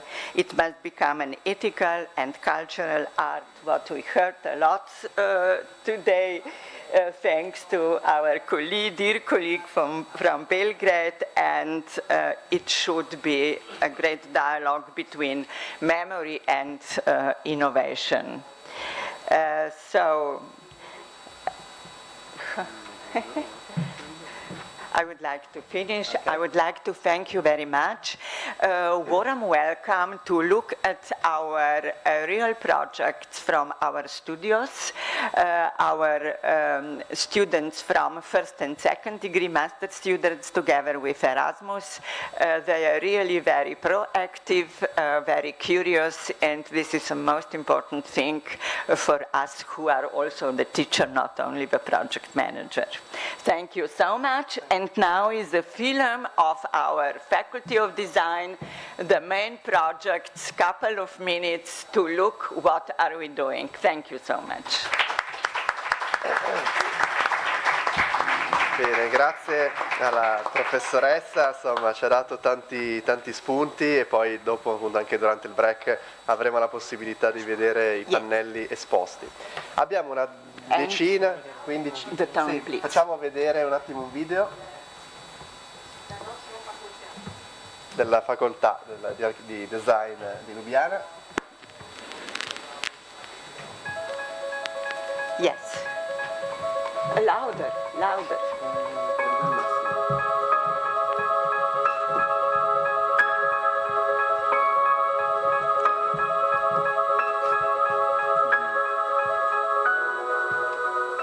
I can truly not believe that there was nothing in the beginning. Everything cannot emerge from nothing. There must have been at least a tiny inkling of an idea, a thin thread of thought, a yearning that led us further to more.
I like this feeling beneath my fingers, warm and inviting. I am in harmony as I invite the forest into my house.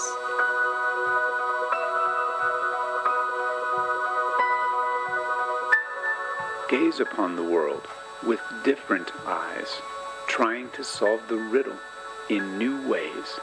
Connect the unconnected is my challenge.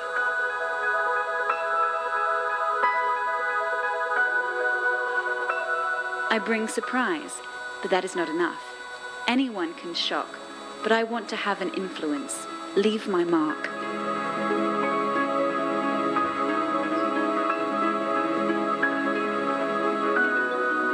A single vantage point does not suffice. I want to evaluate and master my creation with all my knowledge.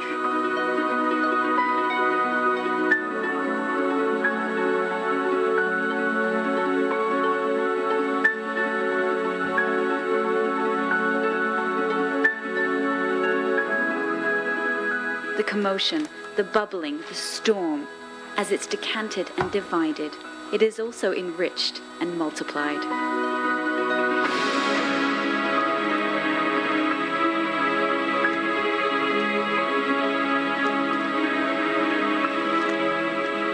No one can teach me everything, but I want to learn the most from everyone.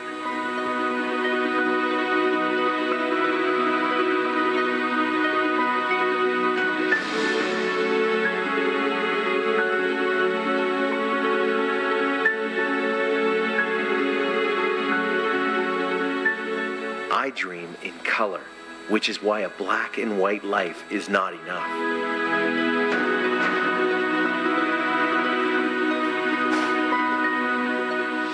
want the wind and the sun, the moon and the stars, the clouds and the sea. I want to trust and hope, to be and to go, and return to the new beginnings. This is my inspiration. This is my yearning.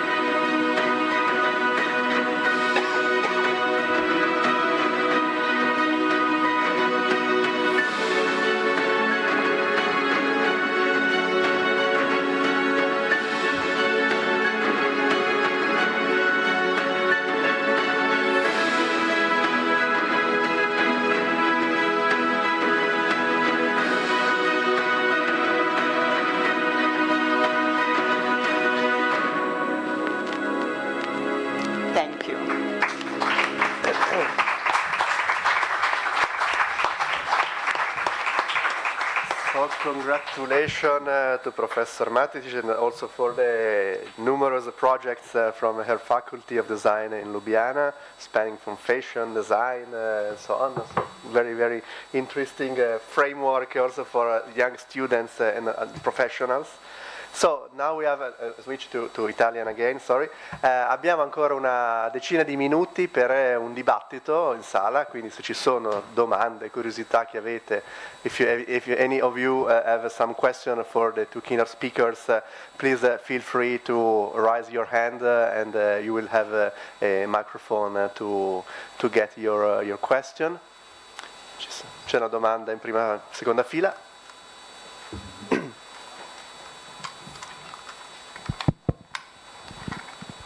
So I can go also with the English, poi posso andare anche con l'inglese uguale. Sì, va bene, forse è meglio. So I thank you very much for the incredible talk, Zoran and Nada.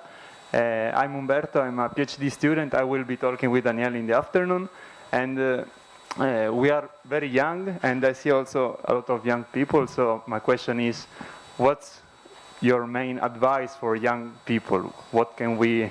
It's the most difficult question, but what can we do in order to create a better future or something different from everything that you discussed now? So that's the question. Thank you. Yeah, of course I can answer. This is our everyday work, isn't it? Now, when I come home from Pordenone next Monday, we begin with 10 days of the exams, because we have a lot of students who would like to study on our department, you know. Over 500 for 70 places every year. We are a little school. But that's what is really very important. Not your knowledge of sketching, not your knowledge of, how should I say, about history, culture, emotions, whatever, you know. But we want to recognize that there is a strong wish to change the world, to be honest, of course, transparent, to think about everybody in your environment. How can you open your eyes in every situation? Not only learning from the books or learning from our, of course we have accredited subject. They have to learn and research and discover. But we are teaching not only technical, you know, and design subjects, also history and sociology, philosophy, and so on. It is important. If you understand our past, if you understand our culture identity, if you understand every human being, also animals, you know, if you can deal with a tree inside the wood. So this human intelligence, you know, And of course, he can learn. We have 70 really most perfect professors who are involving in our pedagogical research, science, and artistic work. We have many invited professors from abroad. We have about 90 contracts with European institutions, and some of them also beyond, because we are a member of World Design Organization, Beta, Cumulus, and so on, about 10 of them. We are also a member of Pact for Skills tools and all these things.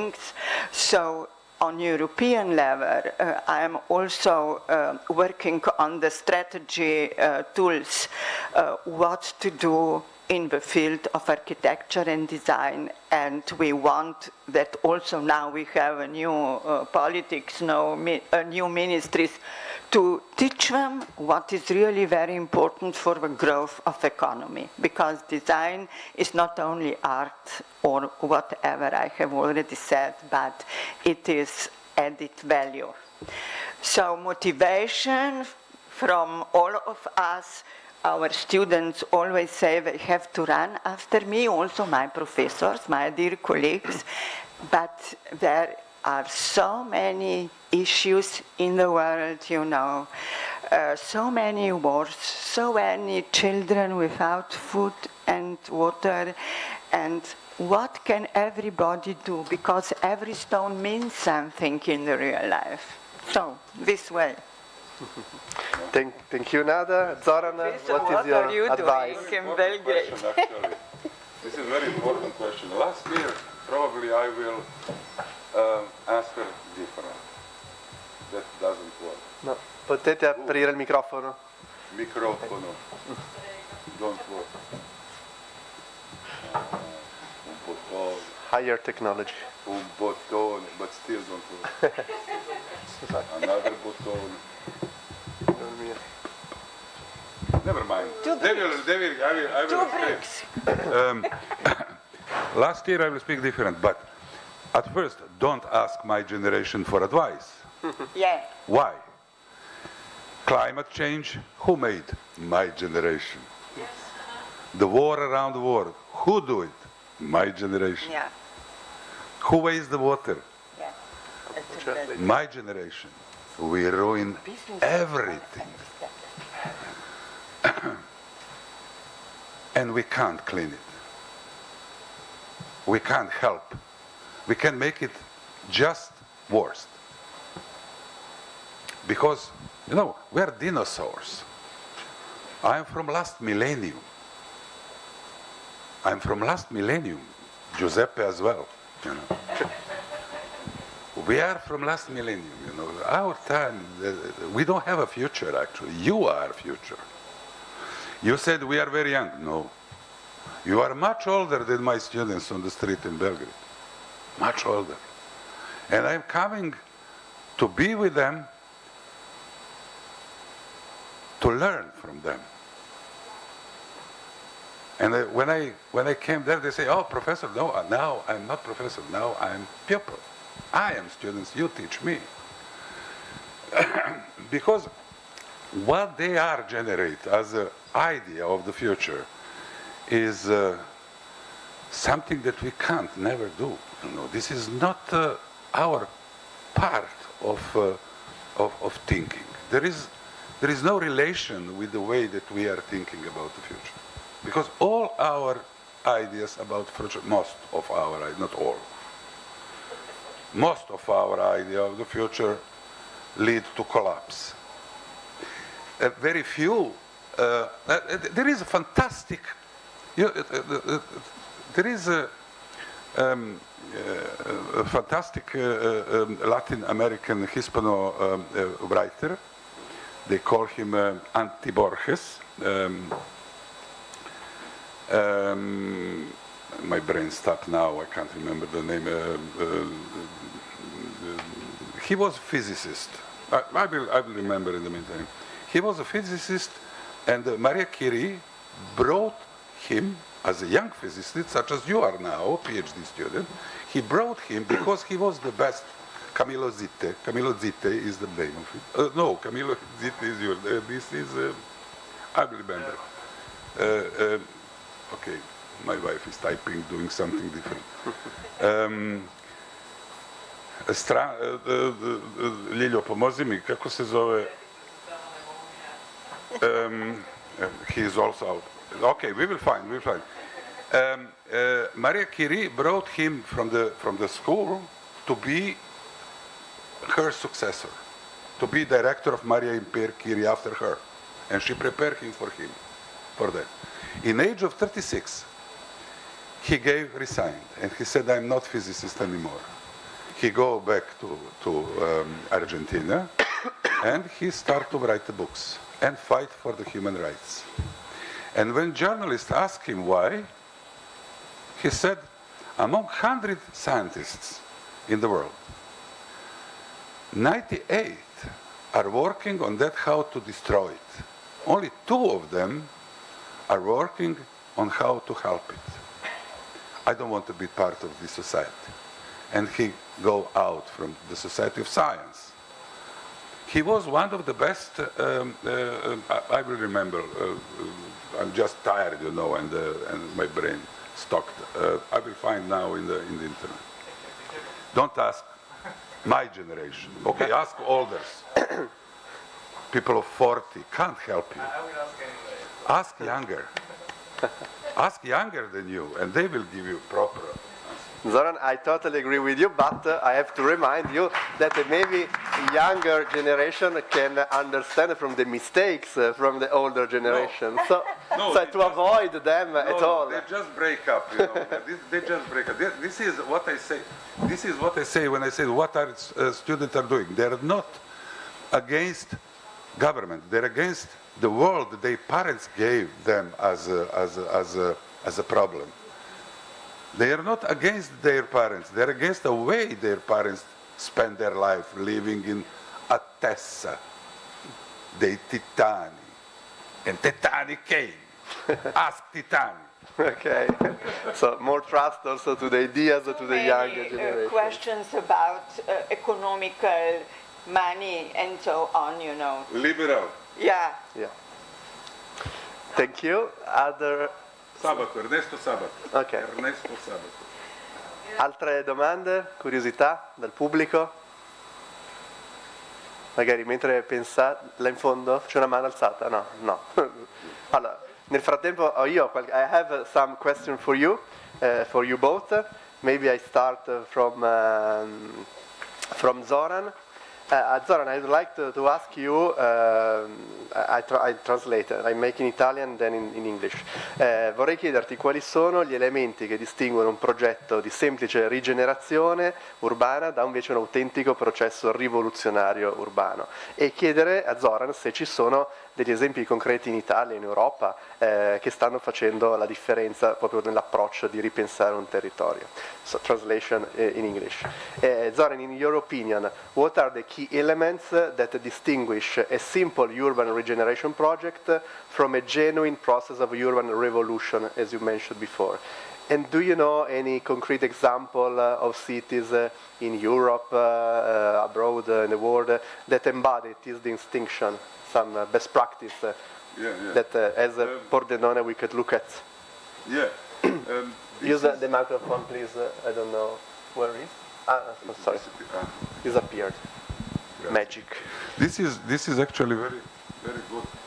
It works. This is actually a very good question.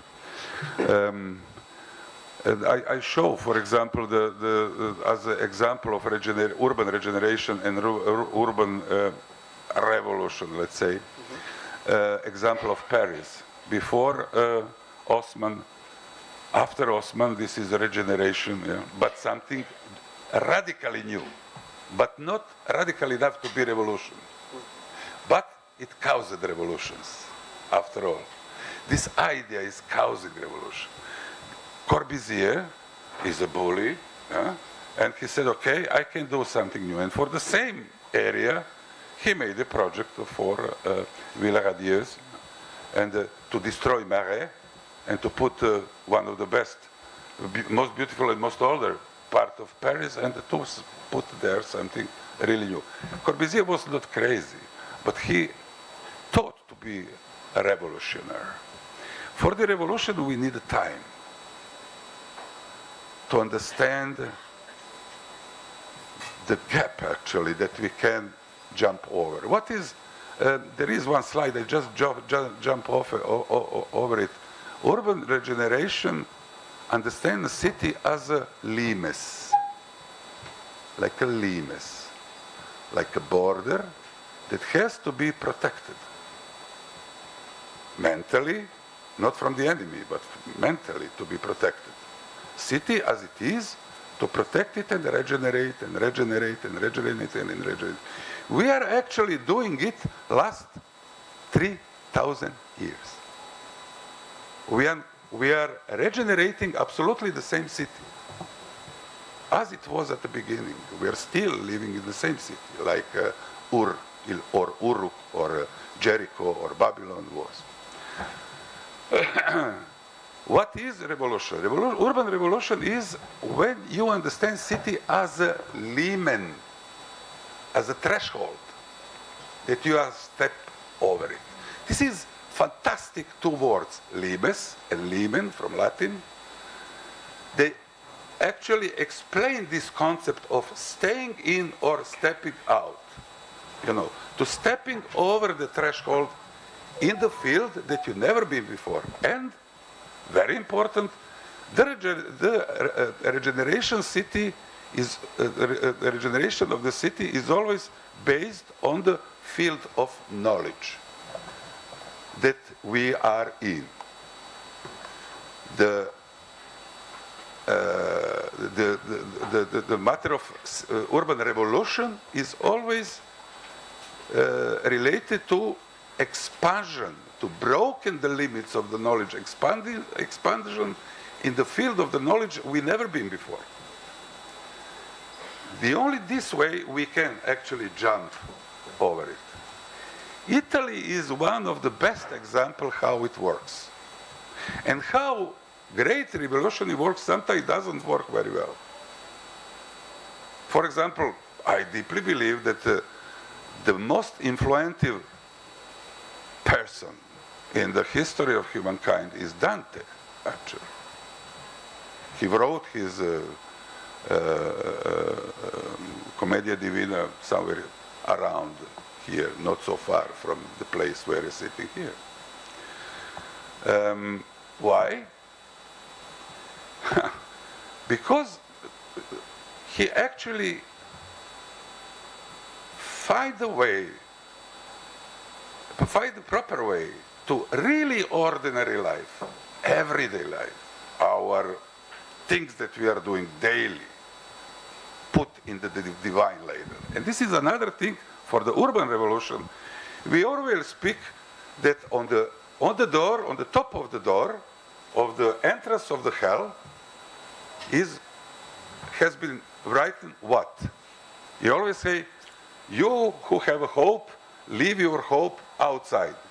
This is actually partly true. This is partly true. Because there is 3 lines more. One of those lines is, through me, said the door, there are speaking, through me, you are going inside of the city of woe. City, città. The hell is città. The hell is not hell. This is città. And this is true. When you read it, this is città. Which means we have to find actually the steps in between those lines. Particularly Dante is really, really crazy. I'm absolutely out of my mind. For example, this is crazy what we are doing, absolutely crazy. Do you know what happened when Moses got from the God these God rules, 10 God rules, and come back to his tribe? He broke those first copy that he because he was mad, and he brought it. Because his tribe got back in paganism. We are doing the same. Dante invented Italian language to actually unify cultures in the plural in Apenninian Peninsula. Today, you can find a Commedia Divina in Veneto, translated in Veneto, translated in Sardo, translated in Bitontino. It's totally crazy. What you are doing this, Why you are, I understand why you translate Commedia Divina in Serbian language, in English, in German, in Chinese, but I really don't understand why you do this to translate it in Sardo, in Napolitano. This is in Veneto. I heard it. This is actually, don't ask the people who are doing this for the advice. Okay, thank you, Zoran. So now we have to stop for a while. I may make later the question to Nada. And so adesso facciamo una breve pausa di un quarto d'ora, quindi ci ritroviamo alle 12 in sala, abbiamo un breve coffee break per prendere anche un respiro e una pausa dopo tutti questi contenuti. A tra poco, grazie. Vi invito a sedervi e anche se qualcuno è fuori di raggiungerci. Allora, riprendiamo la sessione della mattina con altre due testimonianze molto interessanti che ci racconteranno i punti di vista di altri paesi europei, sempre dalla Slovenia e da Lubiana e poi dalla Francia. Partiamo con la testimonianza che è collegata a quella prima di Nada Maticic che ci ha raccontato un po' il framework complessivo e proseguiamo con Inge Karan-Lippar, assistant professor alla facoltà di design dell'Università di Lubiana, che ci racconterà una serie di interventi fatti dagli studenti sul proprio il comune di Lubiana. Inge, the floor is yours. Thank you. Thank you. Grazie. If you want to use this one. Grazie. Io sono Inge, arrivo da facoltà da design da Lubiana, noi sono vicini, sloveni e italiani. Thank you for really, so now I will continue in English because I do know just a few words in Italian, so I think it won't be proper this discussion to tell in the Italian language. So I'm glad and I'm thankful for the invitation. I'm the second time here and in Pordenone. Thank you, Professor. And yes. And my dean, she already introduced our faculty of design in Ljubljana, and I will represent you the presentation of our students' work, the third year interior design students. So this is, is it? No, it's not. Sorry. Okay. Yeah. Sorry. So. These are a few of faces of us and our students, and here you can see my colleagues and of course the dean. And I'm going to represent you some projects that we were doing in the small steps to better living in Ljubljana and as well around the Slovenia. And we did in these projects, our students with us did redesign the neglected green areas around the Ljubljana, and I must tell you that all of these projects were presented to our mayor, and probably he did got some ideas, and we are collaborating as well with the mayor and all this stuff, so that they are not just the ideas, but as well they are approaching to realizing their projects. So I will just shortly tell you a few locations where we did this.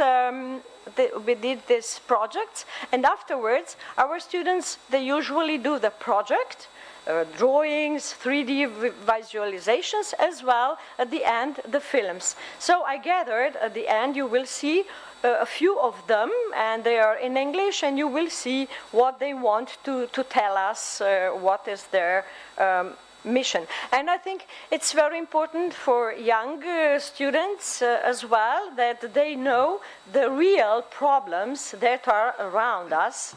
And as a colleague, Professor Djukanovic told, we spoiled the earth, we spoiled around everything, but you are, and on you is it that you do it in a better way of us, and correct.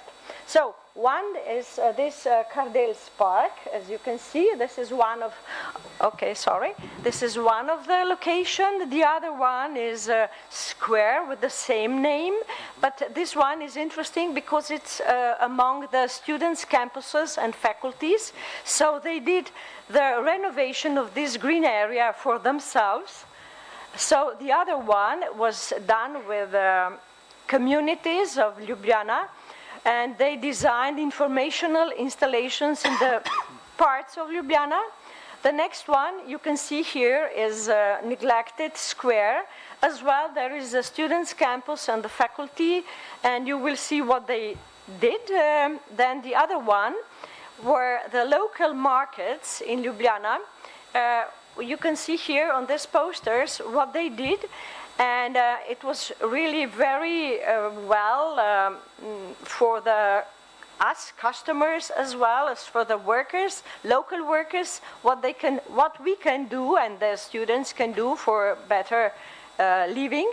And then the next short presentation will be dressing facades, so making it a little bit more greenery around this, let's say, so bricks, as the professor told, but even though we need 2 bricks to do this. And so this is the presentation, so I won't be long, as I promised you. And I think this film will show nearly everything what my students, our students in Ljubljana did. And please, what's the way to start? Click.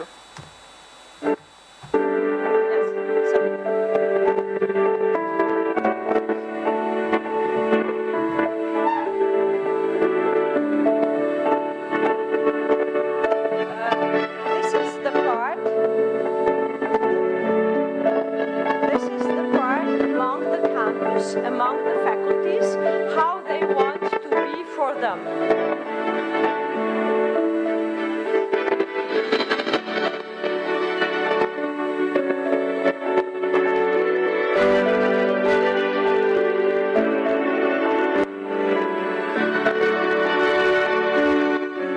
They designed as well the paths for cyclists, for elder people, for mothers, for the children. So afterwards you will see what they want.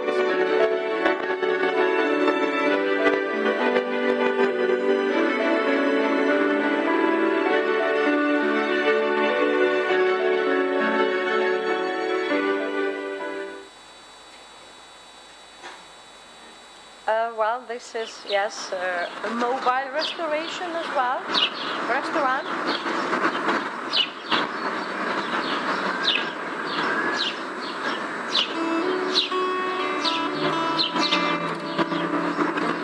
They want as well to install the stage for the concerts together, as Professor saw. It's not for 8 billion people, but maybe for 8,000 people it will be enough.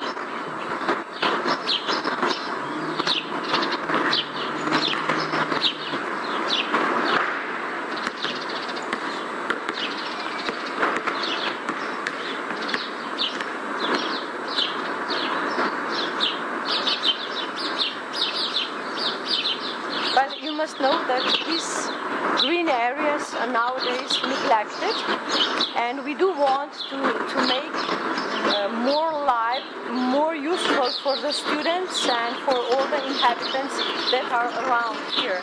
There are about 7 faculties and about, let's say so, campuses, and each day are there 20,000 students going in and out. So because of that, they want to do something with technology.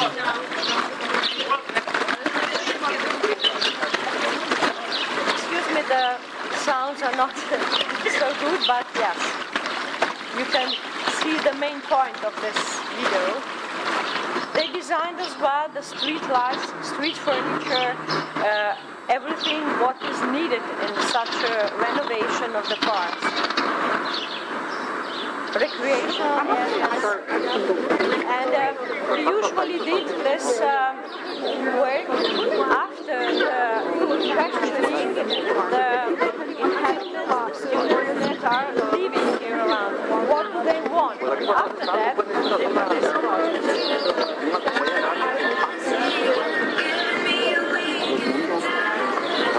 Yes, this is the restaurant, yes. And usually the students are gathered in the groups, 3 or 5, 3, maximum 4 of them. And I think it's difficult for them to cooperate and to have a challenge with dealing with the different ideas.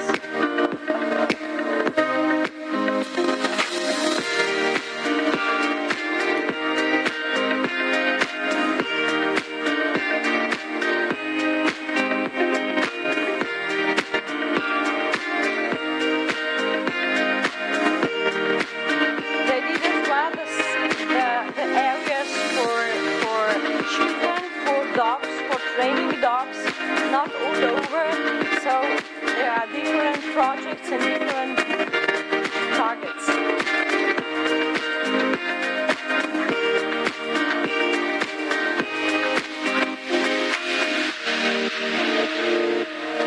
In these small restaurants, they usually want to promote locals that can bring and cook for them healthier food for students, not just fast food.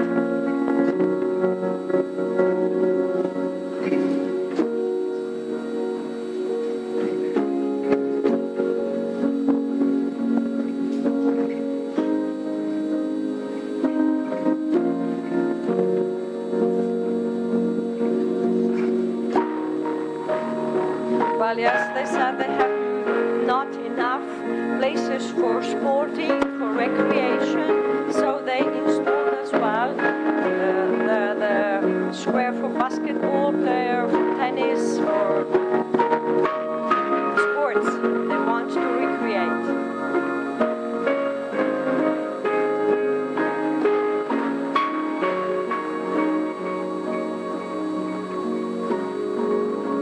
And probably you will see inside these videos, they as well installed calm places for them to study outside, because we've learned during the COVID we were all separated, and so now they were as well catched in their own homes, so they want to be with the friends, but separately, so they can study outside. As you can see here, the park for meditation,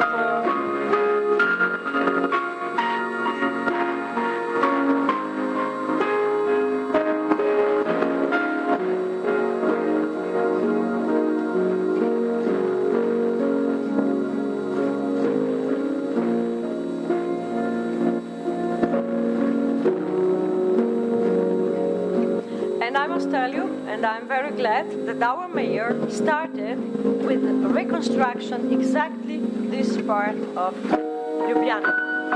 So in 2 years will be redone and done like that, not in the same way, because these are just the concepts, these are just the ideas. The real project must be done by architects, and so yeah, I'm as well architect, so I know how much work is it to put this. This is another one, it's called Pavilion, and you will see. So Cardin's Pavilion is a large circular construction which takes the form of an 8 with 4 branches which lead towards the great and small circle. They are designed to separate pedestrians and cyclists from each other so that they can visit the Cardils Pavilion more safely. We have created a modular system and placed several models with different destinations in it. The basis for the model is the cylindrical shape of the same diameters, which with the help of various nips can be combined in a large model. Thus we got 4 shapes from the basic model to which we added dynamics with different heights. Inside the modular system, we have seated areas, bicycle rooms, vegetation throughout, water elements, and trash cans. Cardils Pavilion is the intersection of all generations.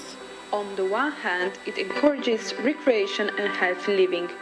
This is reflected in food courts with a healthy food assortment, in pedestrian and cycling trails, designed to constantly move around, and modular elements consisting of green troughs and fountains for a pleasant atmosphere.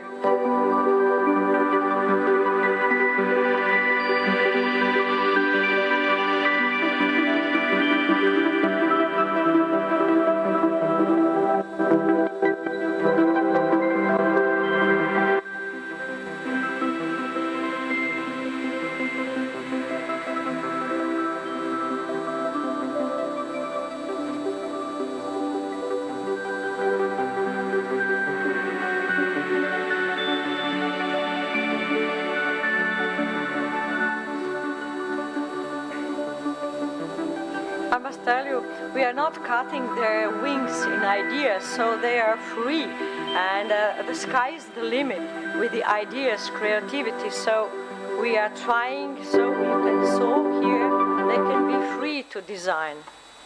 Well, this is the part in one of the markets. Da bi meste in Fužine približale turistom in obiskovalcem Ljubljane, smo projekt izvedli tako, da ponovno obudimo lokalno zgodovino in kulturno identiteto.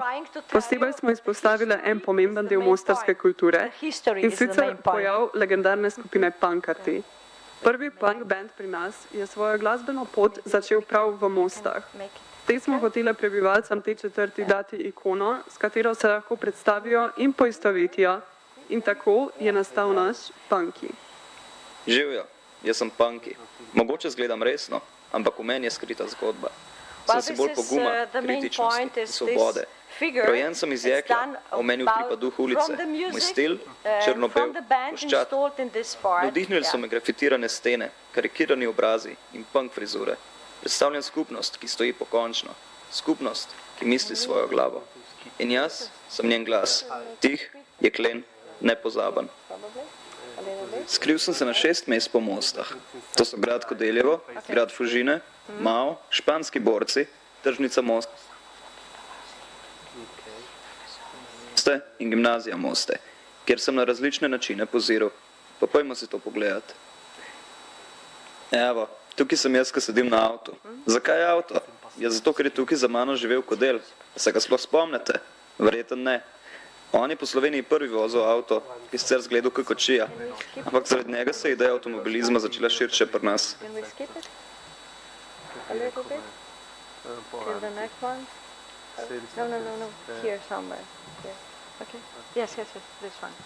Med Ilirsko ulico in Trubarjevo cesto, v neposredni bližini centra in regije.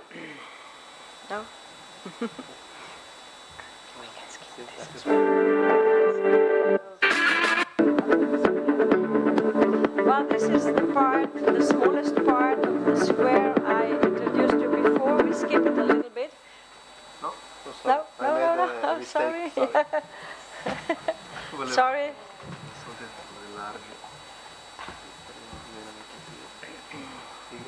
It's okay.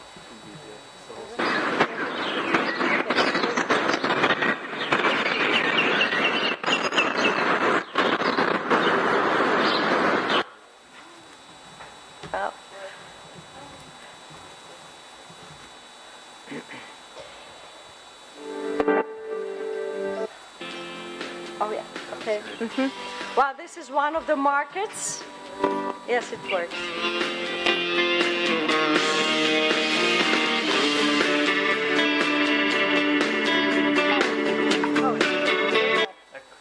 Yeah, no. Sorry. Scusate per gli inconvenienti tecnici. These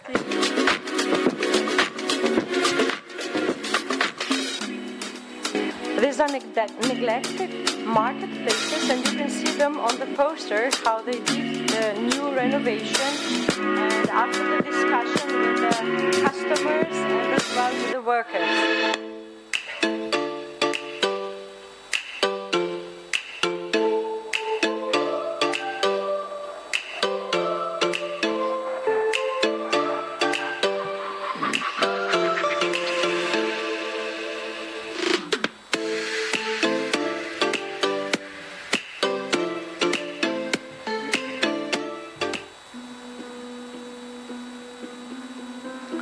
Ljubljana,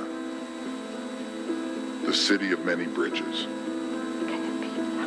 Ljubljana has a vibrant city center, while areas like the Mosta market still need improvement. The name of the Mosta district comes from the word bridge, a symbol of connection and community. Let's rebuild the Mosta market and connect people.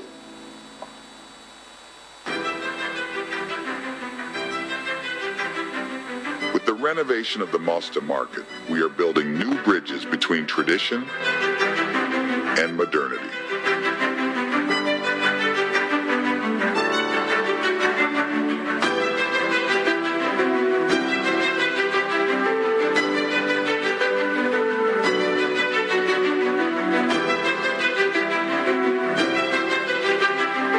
This market has been a local gathering spot for decades, and with its new look, it will stay a lively place. We are supporting local producers and preserving tradition.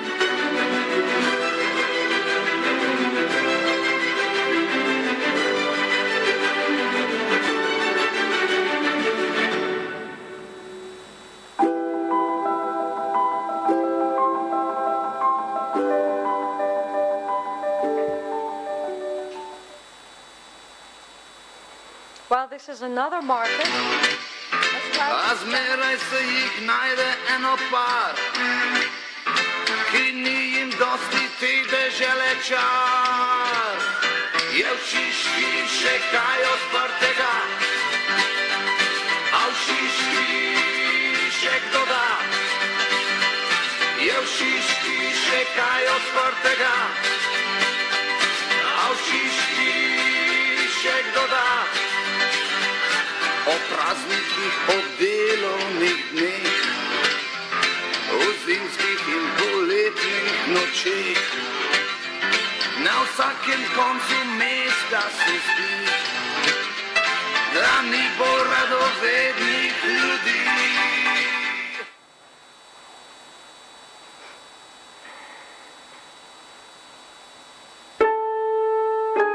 Well, this is the presentation of the neglected building in near our faculty, and these were the projects done for younger people, for community. They have all together, they can gather together and they can separate if they want.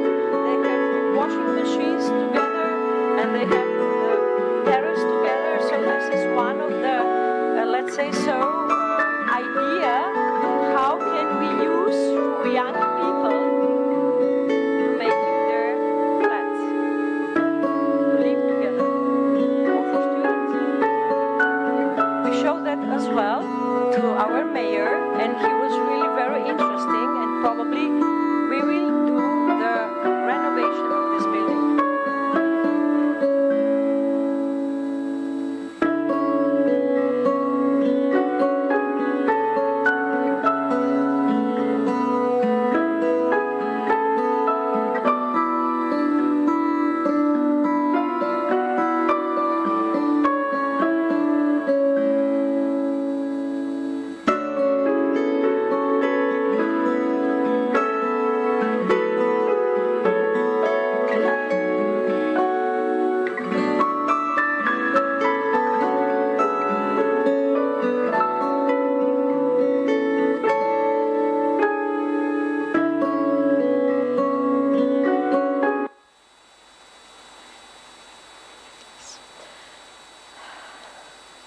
Well, and this is something really... What makes a building come alive? Is it its interior? Its exterior? Or both? This is our house of interior design. Inside it's alive, but outside, you be the judge. What could we do to make it more attractive, more alive? Thanks for the inspiration, Spider. Pretty cool? What about this?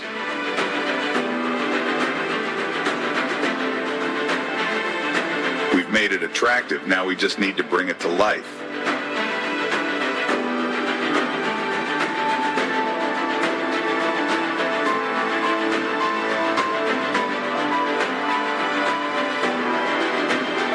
The new facade isn't just about aesthetics. It actively improves air quality, reduces energy consumption, and enhances the environment.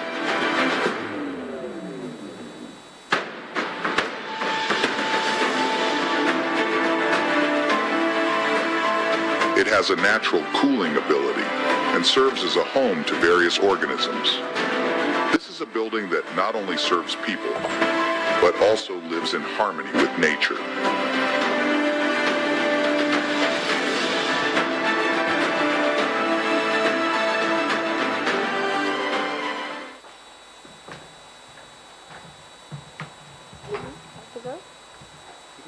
Yes? Yes. Yes. Okay. Just. Thank you for your attention. I think we showed you a few projects that our students are really doing, so afterwards probably we'll have some questions. Okay? Thank you. Thank you, Inge. Very interesting overview of this selection of students' projects. We hope they will take to the reality thanks to the appreciation by the major, and also I do hope with the financing. And so, adesso quindi dopo questa rappresentazione dei progetti che hanno appunto elaborato gli studenti della facoltà di design di Lubiana, passiamo a raccontare una esperienza concreta, un bel caso studio che proviene dalla Francia e ce lo racconterà Josiane Franck, che è stata direttrice degli affari internazionali, oggi è direttrice onoraria delle relazioni internazionali della Cité du Design di Saint-Étienne e International Design Networks Advisor, ed è stata anche il focal point della UNESCO Creative City of Design di Saint-Étienne dal 2010 al 2019. Josiane, thank you for being with us today, and the floor is yours to represent the experience of Saint-Étienne as a city of, as a laboratory of design and urban generation. Please. Sì, grazie mille. Non parlo bene italiano, però sono molto felice di stare con voi in Pordenone per la prima volta. È buono? È buono così? Ok. Grazie mille a Giuseppe Marinelli. We know each other since many years, and it's my first time in Pordenone. Thank you very much for this invitation, and thank you to Saradina Sasilotto for the help in the organization. Okay, so, yes. Okay, yes. So, good morning, everyone. I am Josiane Franck, and for over 30 years, I have been part of the Saint-Étienne journey, a city that transformed itself from an industrial crisis into a global laboratory of design and urban innovation. Today, I will share how we turned a former arms factory into a hub of creativity, and how design became the DNA of our city's rebirth. So first of all, where is Saint-Étienne? Maybe you didn't know. It's near Lyon. I think you know more Lyon than Saint-Étienne. It doesn't matter. We are always competing together in football or whatever. So it's located 60 kilometers far from Lyon, and 500 kilometers far from Paris. I think it's like Venice and Pordenone. With a metropolitan area of 450,000 inhabitants, it's the second largest urban center in the second big region in France, Auvergne-Rhône-Alpes. Yes, this is our city. So for over 2 centuries, Saint-Étienne has been energized by the links between art and industry. Once we were the industrial capital of France in the 19th century. Saint-Étienne is now the first French UNESCO City of Design since 2010, and the home of the International Design Biennale, ranked the 16th most important cultural event in the world from Art Magazine, and a model for post-industrial cities worldwide. So let's see, so you can see some cultural institution, and we have also at 15 kilometers the most important, Le Corbusier area. It's just to invite Zoran maybe to come. And it's in Firminy, and it was a big project. It was labelized UNESCO Heritage 10 years ago. They will celebrate the 10 years of this year. So let's see the key stage from industrial city to design city. So 1998 was a big challenge and international success. Saint-Étienne was also one of the cities welcoming the World Cup in France. And so because we are also vibrant for football in our city. So it was the first international design biennial in Saint-Étienne, initiated by Jacques Bonaval, director, he was my director of the School of Art and Design, and supported by our mayor, Michel Thiollier. This event positioned Saint-Étienne on the international stage as a platform for contemporary design. So, 2005, the Cité du Design was founded by the city and metropolitan government, Ministry of Culture and regional authorities. But it was funded because it was the idea of Jacques Bonaval idea of my director, and it was also he bring all this visionary vision for the city. It's located in the former Royal Arms Factory from the 19th century, a symbol of our industrial past. It became a hub for research, economic development, higher education, and design promotion, with a human-centered approach. In 2000, so it's also where we are organizing the different biennale, and the Cité Design is leading the biennale after the school. The school is the main partner. So 2010, Saint-Étienne joined the UNESCO Creative Cities Network of Design. Thanks to the expertise of the Cité du Design and the Higher School of Art and Design, I was in charge of this application and served as the focal point until 2019. Since then, we have strengthened our international standing, organizing the UNESCO forums during each biennale. So this is when we started to enter we were 10 cities of design. Now, in 2025, it's, the network is increasing. So we did this organization forums, with Montreal, Berlin, Buenos Aires, Nagoya, Kobe, Seoul, Detroit, Graz, Kortrijk, Shenzhen, Shanghai, Beijing, Wuhan, Dakar. Just to show that it's something which is happening for a city of 450,000 inhabitants in the metropolitan area, to be with these giants. Pio was showing the megapolis, like, for example, Shenzhen or Seoul or whatever. So we multiply our international cooperations and exchange with these cities. But design is not just for elites. It spreads through everyday life. So I will give you some concrete examples. In 2011, we create a design manager position within the city and metropolitan government to integrate design into public services. So we developed, we had a program which was Design in the City program, funded by regional funds, and it's more 400 than, I'm maybe too loud. Okay, I'm a little bit nervous, you know. I want to hear. It's normal, no? It's normal. Bon, okay. So, design in retails and hotels. So we did this commerce design competition in partnership with Montreal, for example, and we started in 2003, and we are doing it each 2 years, you know. Design in public transports.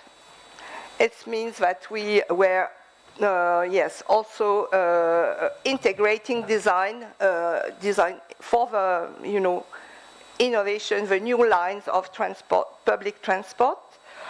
Renovation of a tourism office with designers. Design in primary schools. It was a very, very good project, you know, how to bridge the teacher, the children, and the designers with the department, with the department who is in charge at the city hall of renovation of a primary school. Usually, you know what they do. They open a catalog and they change the furniture, and that's it. And this, in France, I don't know in your country, but they are doing it maybe each 30 years, you know, not very often. So we were pushing the city government to do it, but to invest. For sure, you have to pay the designer a little bit. Yeah, they must live also. You know, creative artists and designers must live, so they must be paid, okay? It's not just for dreaming, okay? So it was a good project, and the city was winning a lot of awards in France of, you know, innovation, territory for innovation, and the mayor was very proud. So many experimentation in the territory. It's our main activity. We are focused on this to experiment and see what is working or not forever, you know. So one of, in the public space, districts and street furniture, and we have one notable example is Banc d'essai, testing benches. We started in 2015, and it's a call for projects for innovative public benches. We selected 15 prototypes displayed and tested by inhabitants in the city. We have also online voting, and the city purchased and installed the most popular design. A lot, so design invading a street, it was doing an empty shops with new services to show what is possible to do, because we have empty shops. Our city is not, you know, perfect. Huh? Design in the district, we also were organizing workshops with international and local designers to make the cooperation. Design for healthcare, design for business. We have this lab users testing innovative products during our Biennale, so you can see that it's not only French companies, and citizens testing the benches I was speaking about. Media impact. So Saint-Étienne became the French design capital, and the Cité du Design is recognized as a reference for design experience and innovation. Well, yes, we are a design capital, but we are always to explain why we are a design capital, because nobody, you know, from Paris or from other cities, they didn't trust, okay? So, do you know how long does it take to transform a city? Oh, the answer is decade, because mayoral elections, every 6 years, it's in France, mayoral elections. So it can slow down or accelerate the process, but political continuity is the key. So I will just show you to explain the milestones in Saint-Étienne. Mid-70s, the economic crisis begins with closure of coal mines, decline of steel and textile industries, as in many European cities and countries, like Giuseppe said about Bilbao, for example. 1995, launch of a strategic reflection on the city's future, involving renowned architects and landscape artists. Ricardo Bofill was one who was involved for the Saint-Étienne 2020 strategy. 1997, it was the creation of a public space workshop by urban planner Jean-Pierre Charbonneau, bringing together young creators, architects, designers and artists to rethink public spaces in collaboration with the city's technical departments. More than 100 projects completed. In 2000, establishment of Saint-Étienne Metropole.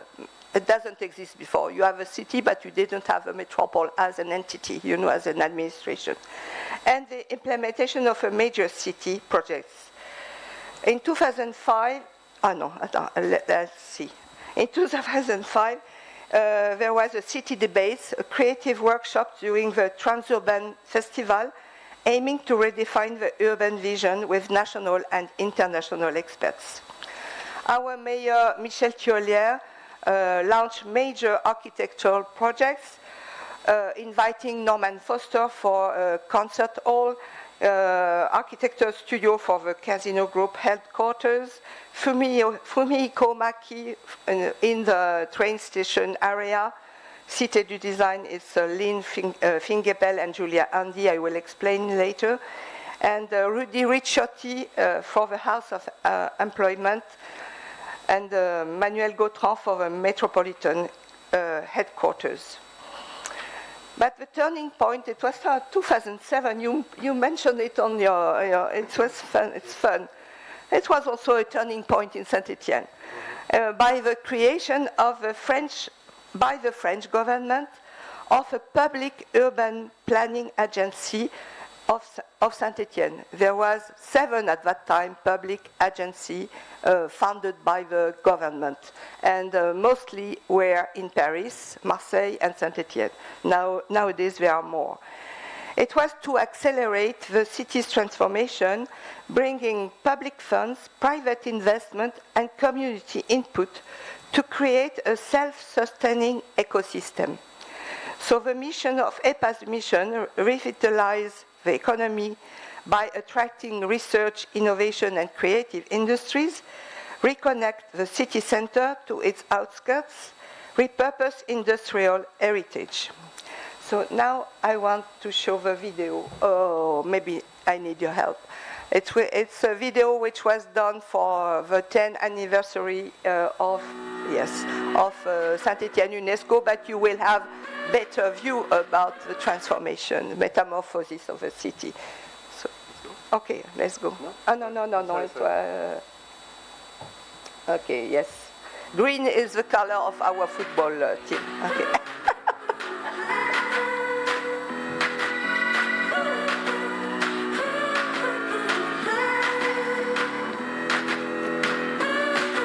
Norman Foster building and in the train station area.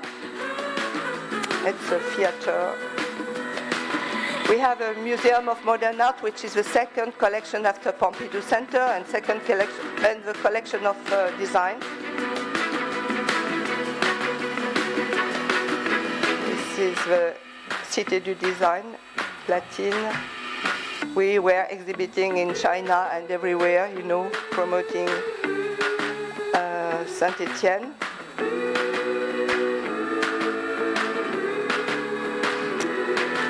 Coal mining mountain. And we use very often that Saint-Étienne changed the world, but not changed design, and design changed Saint-Étienne. It was a kind of branding. Commerce design. have a lot of school of engineer. It's a big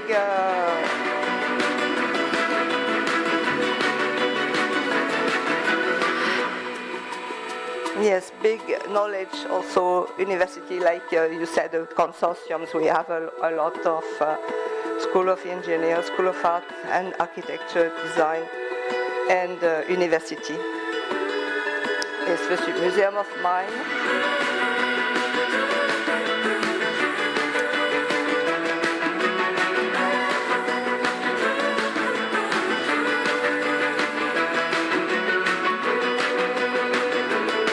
This is during the Biennale.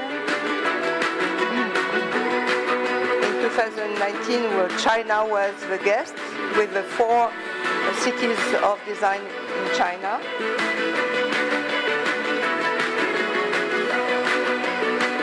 Yeah.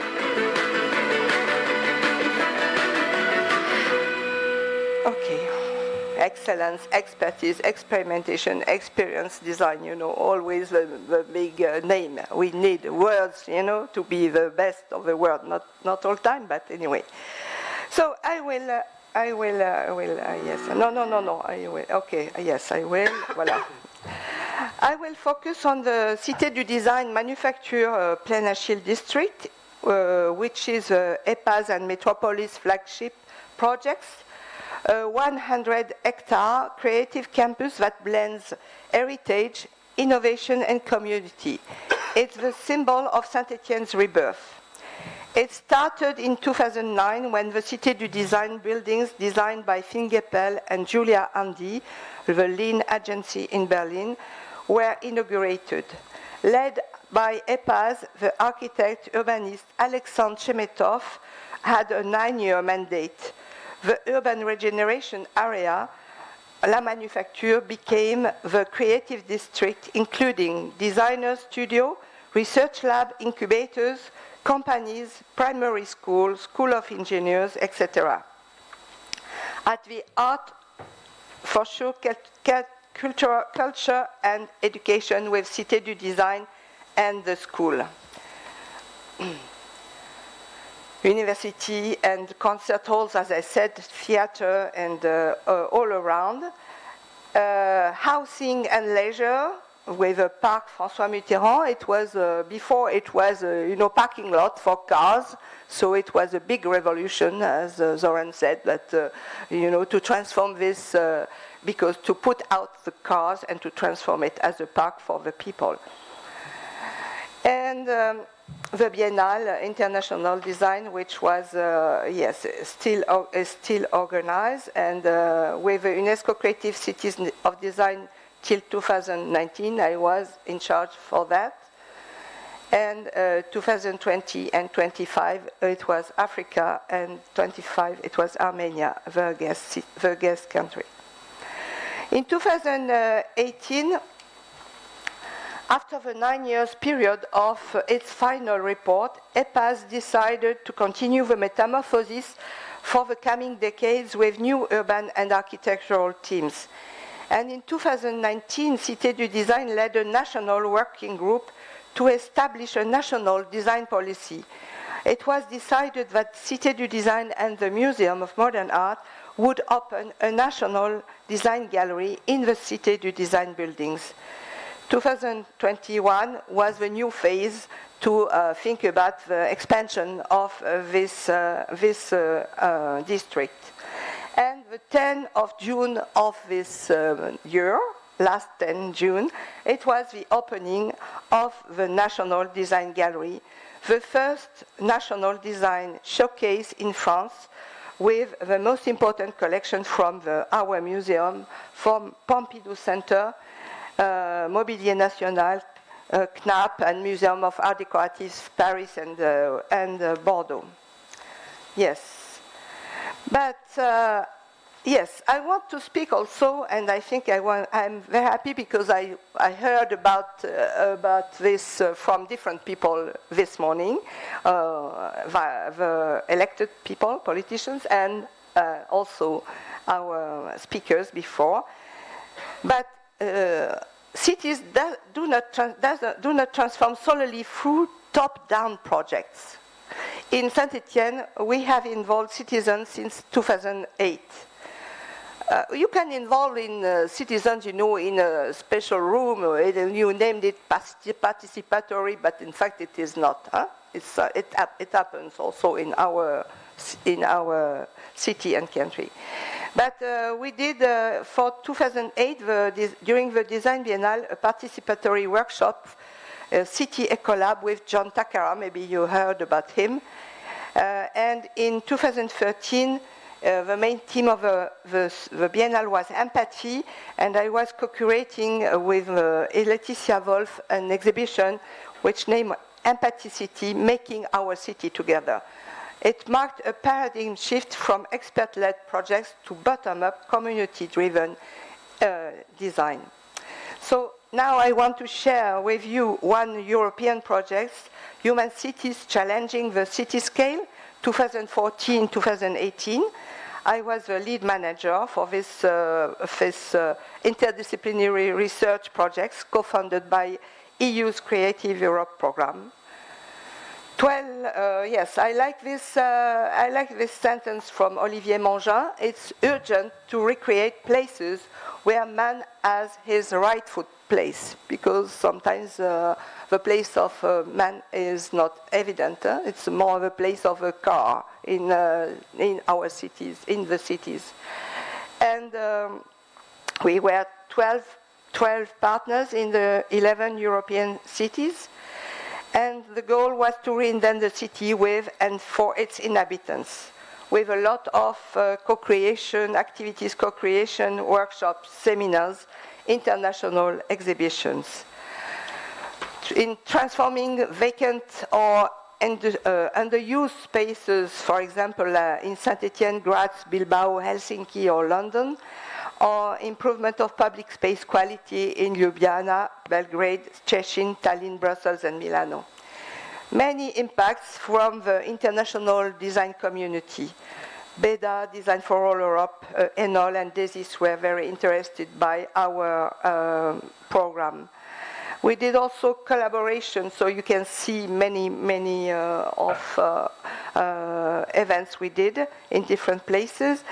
And collaboration with UNESCO happened in 2008. Seoul, Saint-Étienne, and Nagoya organized a Human Cities EU and Asia exhibition and conference. And then Seoul launched a Human Cities Declaration and the Human City Design Award to promote cities designed for people. I served as co-curator for this exhibition and vice chair of the steering committee award till 2022. Then we were speaking about rural areas. So Human Cities continue, and Cité du Design was not the leader at that time. It was Politecnico di Milano, and and Cité du Design was partner in this project. But it was about creative works with small and remote places. Very interesting result also. So, as you see, public space is no longer the exclusive domain of specialists. It's a subject for citizen debate, where designers and architects act as empathetic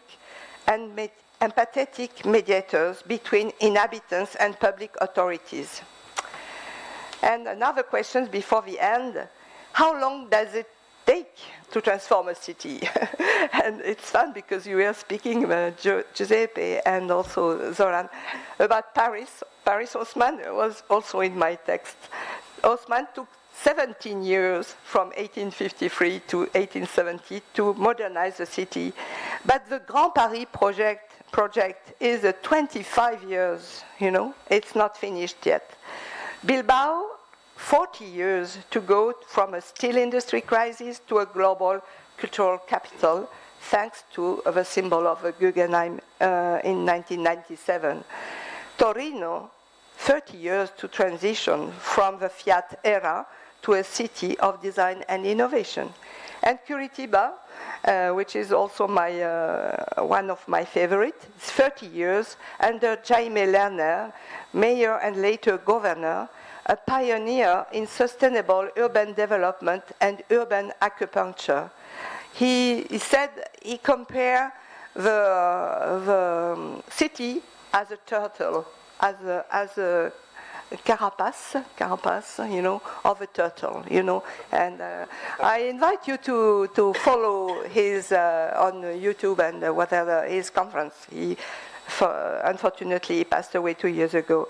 I had the privilege of meeting him in Brazil in 2009 when Saint-Étienne was invited for the year of France and Brazil cooperation. And I invited him to Saint-Étienne in 2010 to the Design Biennale. Saint-Étienne is 40 years since the start of the industrial crisis, as I said. But transformation is an ongoing process with no finish line. And in different cities, Olympic Games or World Expo or European capital, but more the two can accelerate the transformation with good and bad results, depending. But all of the cities face the same 21st century challenges, and we were also speaking about it this morning, Pio. Gentrification and rising rents, retail desertification due to e-commerce, this is a big problem actually in our city, aging population, climate change, declining attractiveness. So to conclude, I really think that the city is a permanent laboratory of experimentation. A city is a living, ever-evolving entity. Whether transformations are gigantic or subtle, abrupt or gradual, their implementation requires dialogue. So what if Pordenone took inspiration from Saint-Étienne? Yes, it's. I didn't. Okay. And all the experts from today, for sure. The city is a living laboratory, for sure, like our president. Best wishes for Pordenone, Italian Capital of Culture 2027. Thank you. Thank you. Grazie, Josiane. It was a little bit long, sorry. No, not. I was on time. Okay. C'è un breve commento del professor Marinelli. Sì. Pronto? Sì, grazie Josiane e grazie a Nada e a Inge. Voglio dire una cosa molto velocemente. Le cose accadono nella società moderna, la società contemporanea, per l'azione di due forze. Una si chiama bottom up, l'altra si chiama top down, ok? Yes. Cioè se dal basso non c'è nessuna richiesta, non succede nulla. L'altro può inventare quello che voleva, non succede nulla. Se dal basso ci sono tantissime richieste, ma l'altra se ne buggera, non succede nulla lo stesso. Allora, cosa succede? Che la Francia, che è un paese dirigista centralizzato, democratico, ma anche un paese comunque c'è una posizione fortemente centralista, ha investito, dimmi se mi sbaglio, un pacco di soldi su questa cosa. Le autorità politiche hanno detto questo è un asset.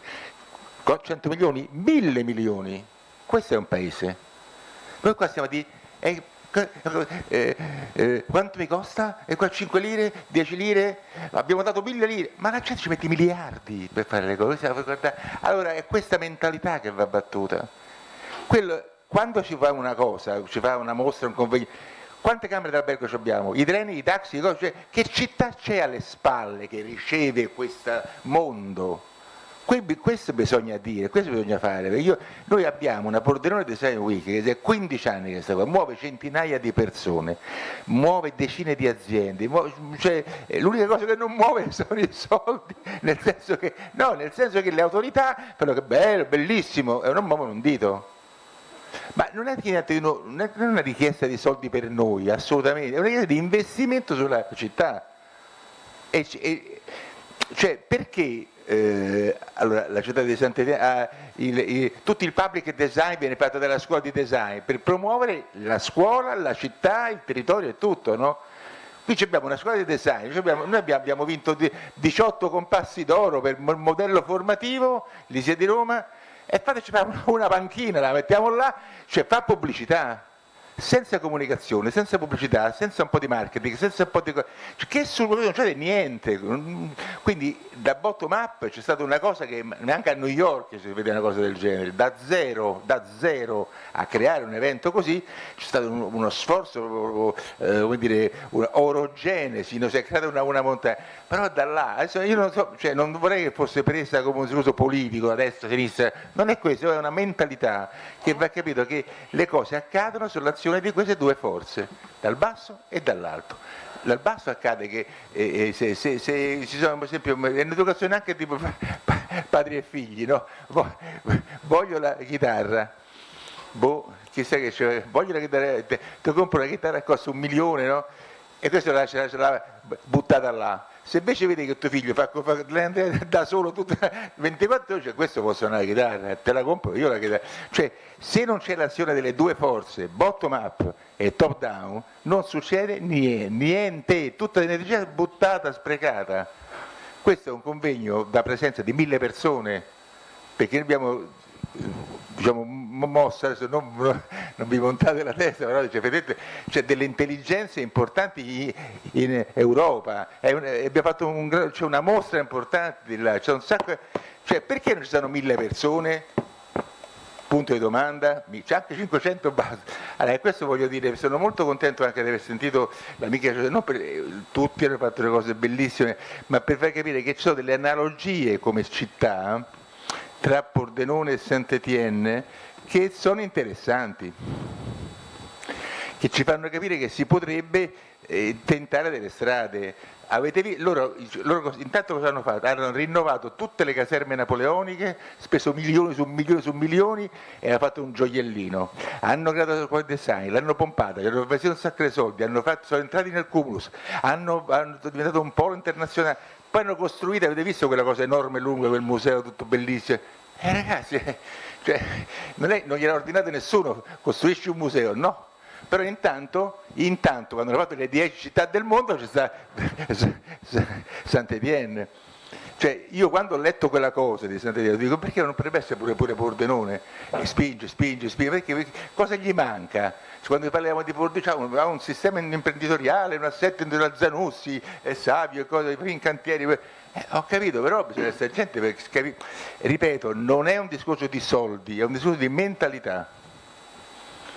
Se dall'alto non c'è una volontà di dire mio figlio gioca a pallone e te compro la divisa, così tu giochi, non c'è il complesso di andare con le senza le scarpe, non succede niente. Quindi se tu vai a mandare a giocare a tuo figlio a piedi nudi, anche se è Cristiano Ronaldo non sarà mai bravo, non riuscirà mai, perché tu nel top, cioè dall'alto non c'è la visione, la percezione di quello che potrebbe essere. Ma ripeto, mi dispiace che non ci sono, diciamo, le personalità politiche, perché si potrebbe parlare bene, non è un discorso di partiti, di configurazione politica, destra, sinistra, cioè, è proprio un discorso di mentalità, insomma, cioè, io potrei dirlo secondo me, diciamo, appunto, non è riferita a nessuna persona in particolare, però bisogna anche, si potrebbe dire la classe dirigente, che te posso dire, non lo so, insomma, no? Però bisogna anche che chi sta in mezzo capisce che se Pordenone è famosa perché ha una storia industriale, e qui c'è una storia industriale importante, e questa ha creato ricchezza e benessere, benissimo, e beh, quella va pompata.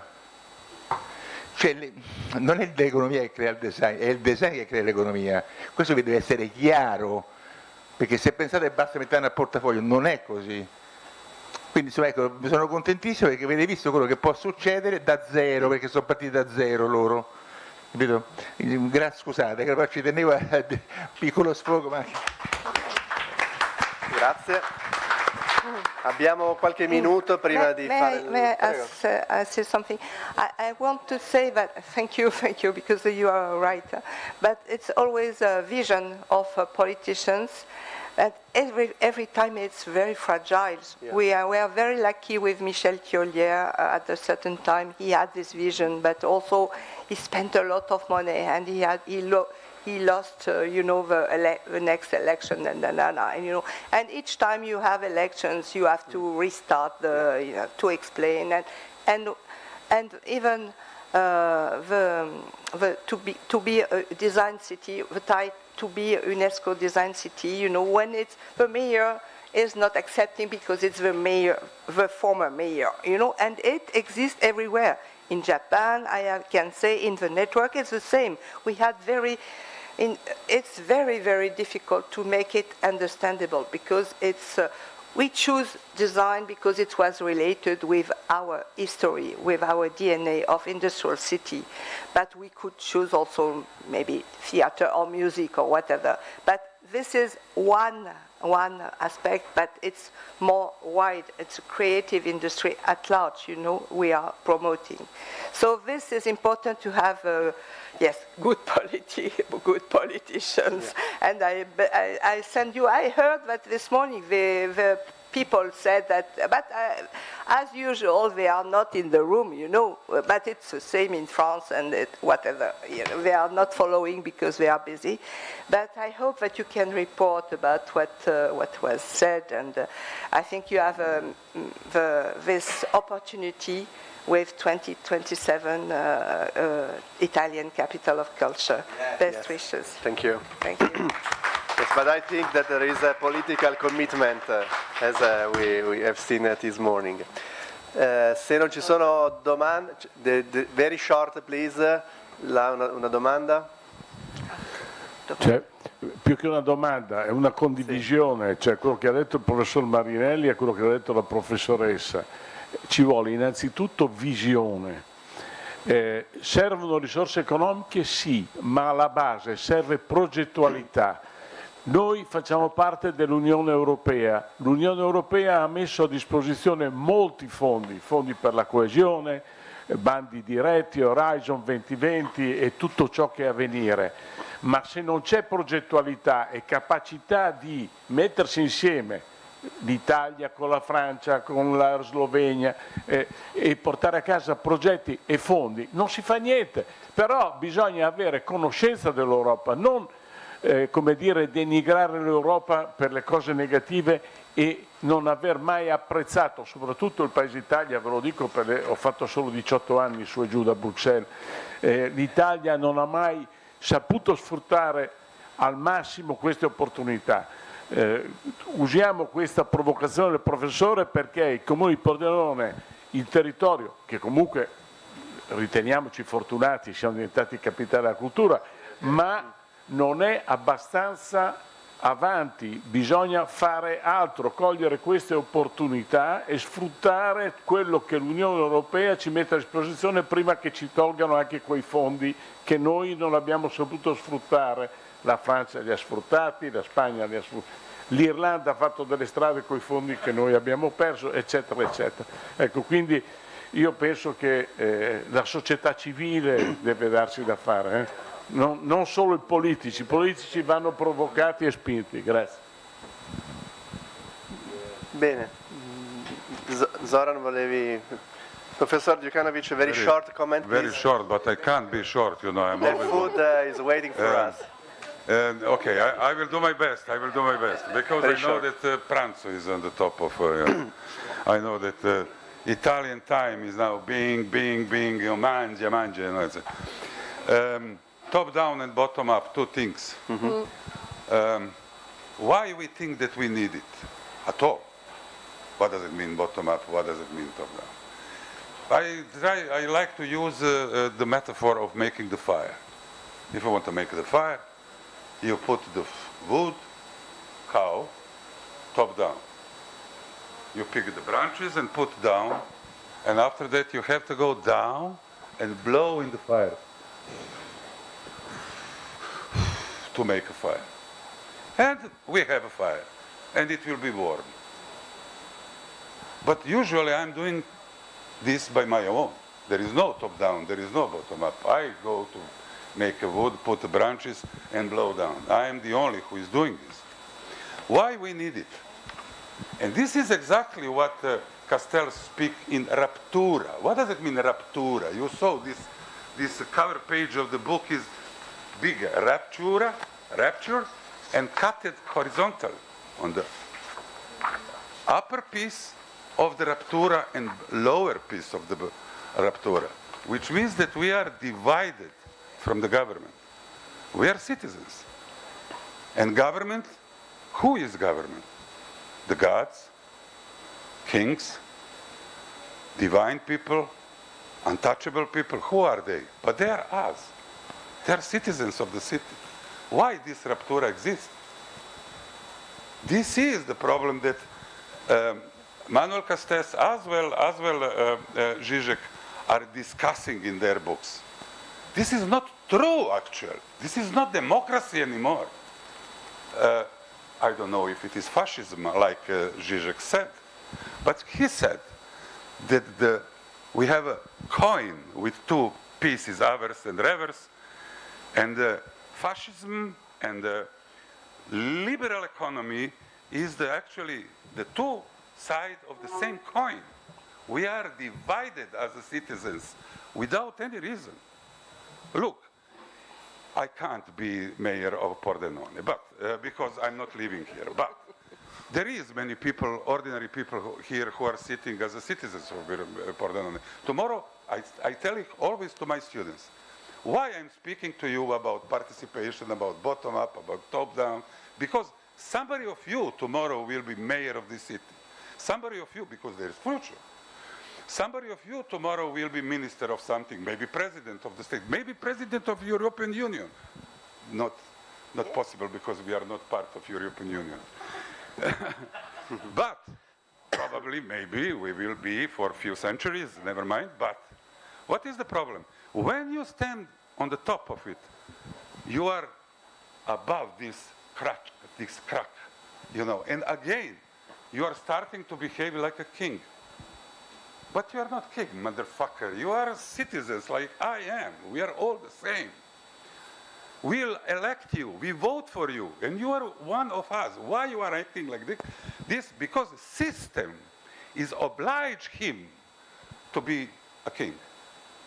System. And we accept it as citizens. Yes, that's true. Top down, bottom up. I will try to do something. Can you give me money? Money. Billions.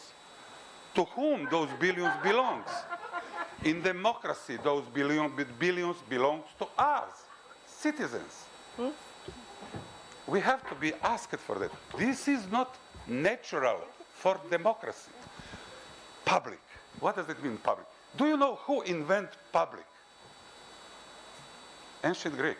Democracy invent public. Heidegger said, not me. Heidegger said. I would not discuss with Heidegger. Thank you, Zoran. I have to close, please. Allora, grazie a tutti. Thank you to Inge Callan-Lipper and Josiane Frank for the intervention. Un commento rapidissimo del professor Marinelli, perché c'è una bella mostra qui e dopo la potrete vedere al termine del convegno nel pomeriggio, veramente 30 secondi. È questo, poi... nella sala bisogna andare all'ingresso della biblioteca, no? Dove c'è proprio la reception, e lì ci sono delle indicazioni, sala espositiva, si fa un percorso un po' zigo-zago, ma è abbastanza vicino, parliamo di medie di 20-30 metri, e c'è la mostra che abbiamo pensato quest'anno che si chiama Arcipelago Design.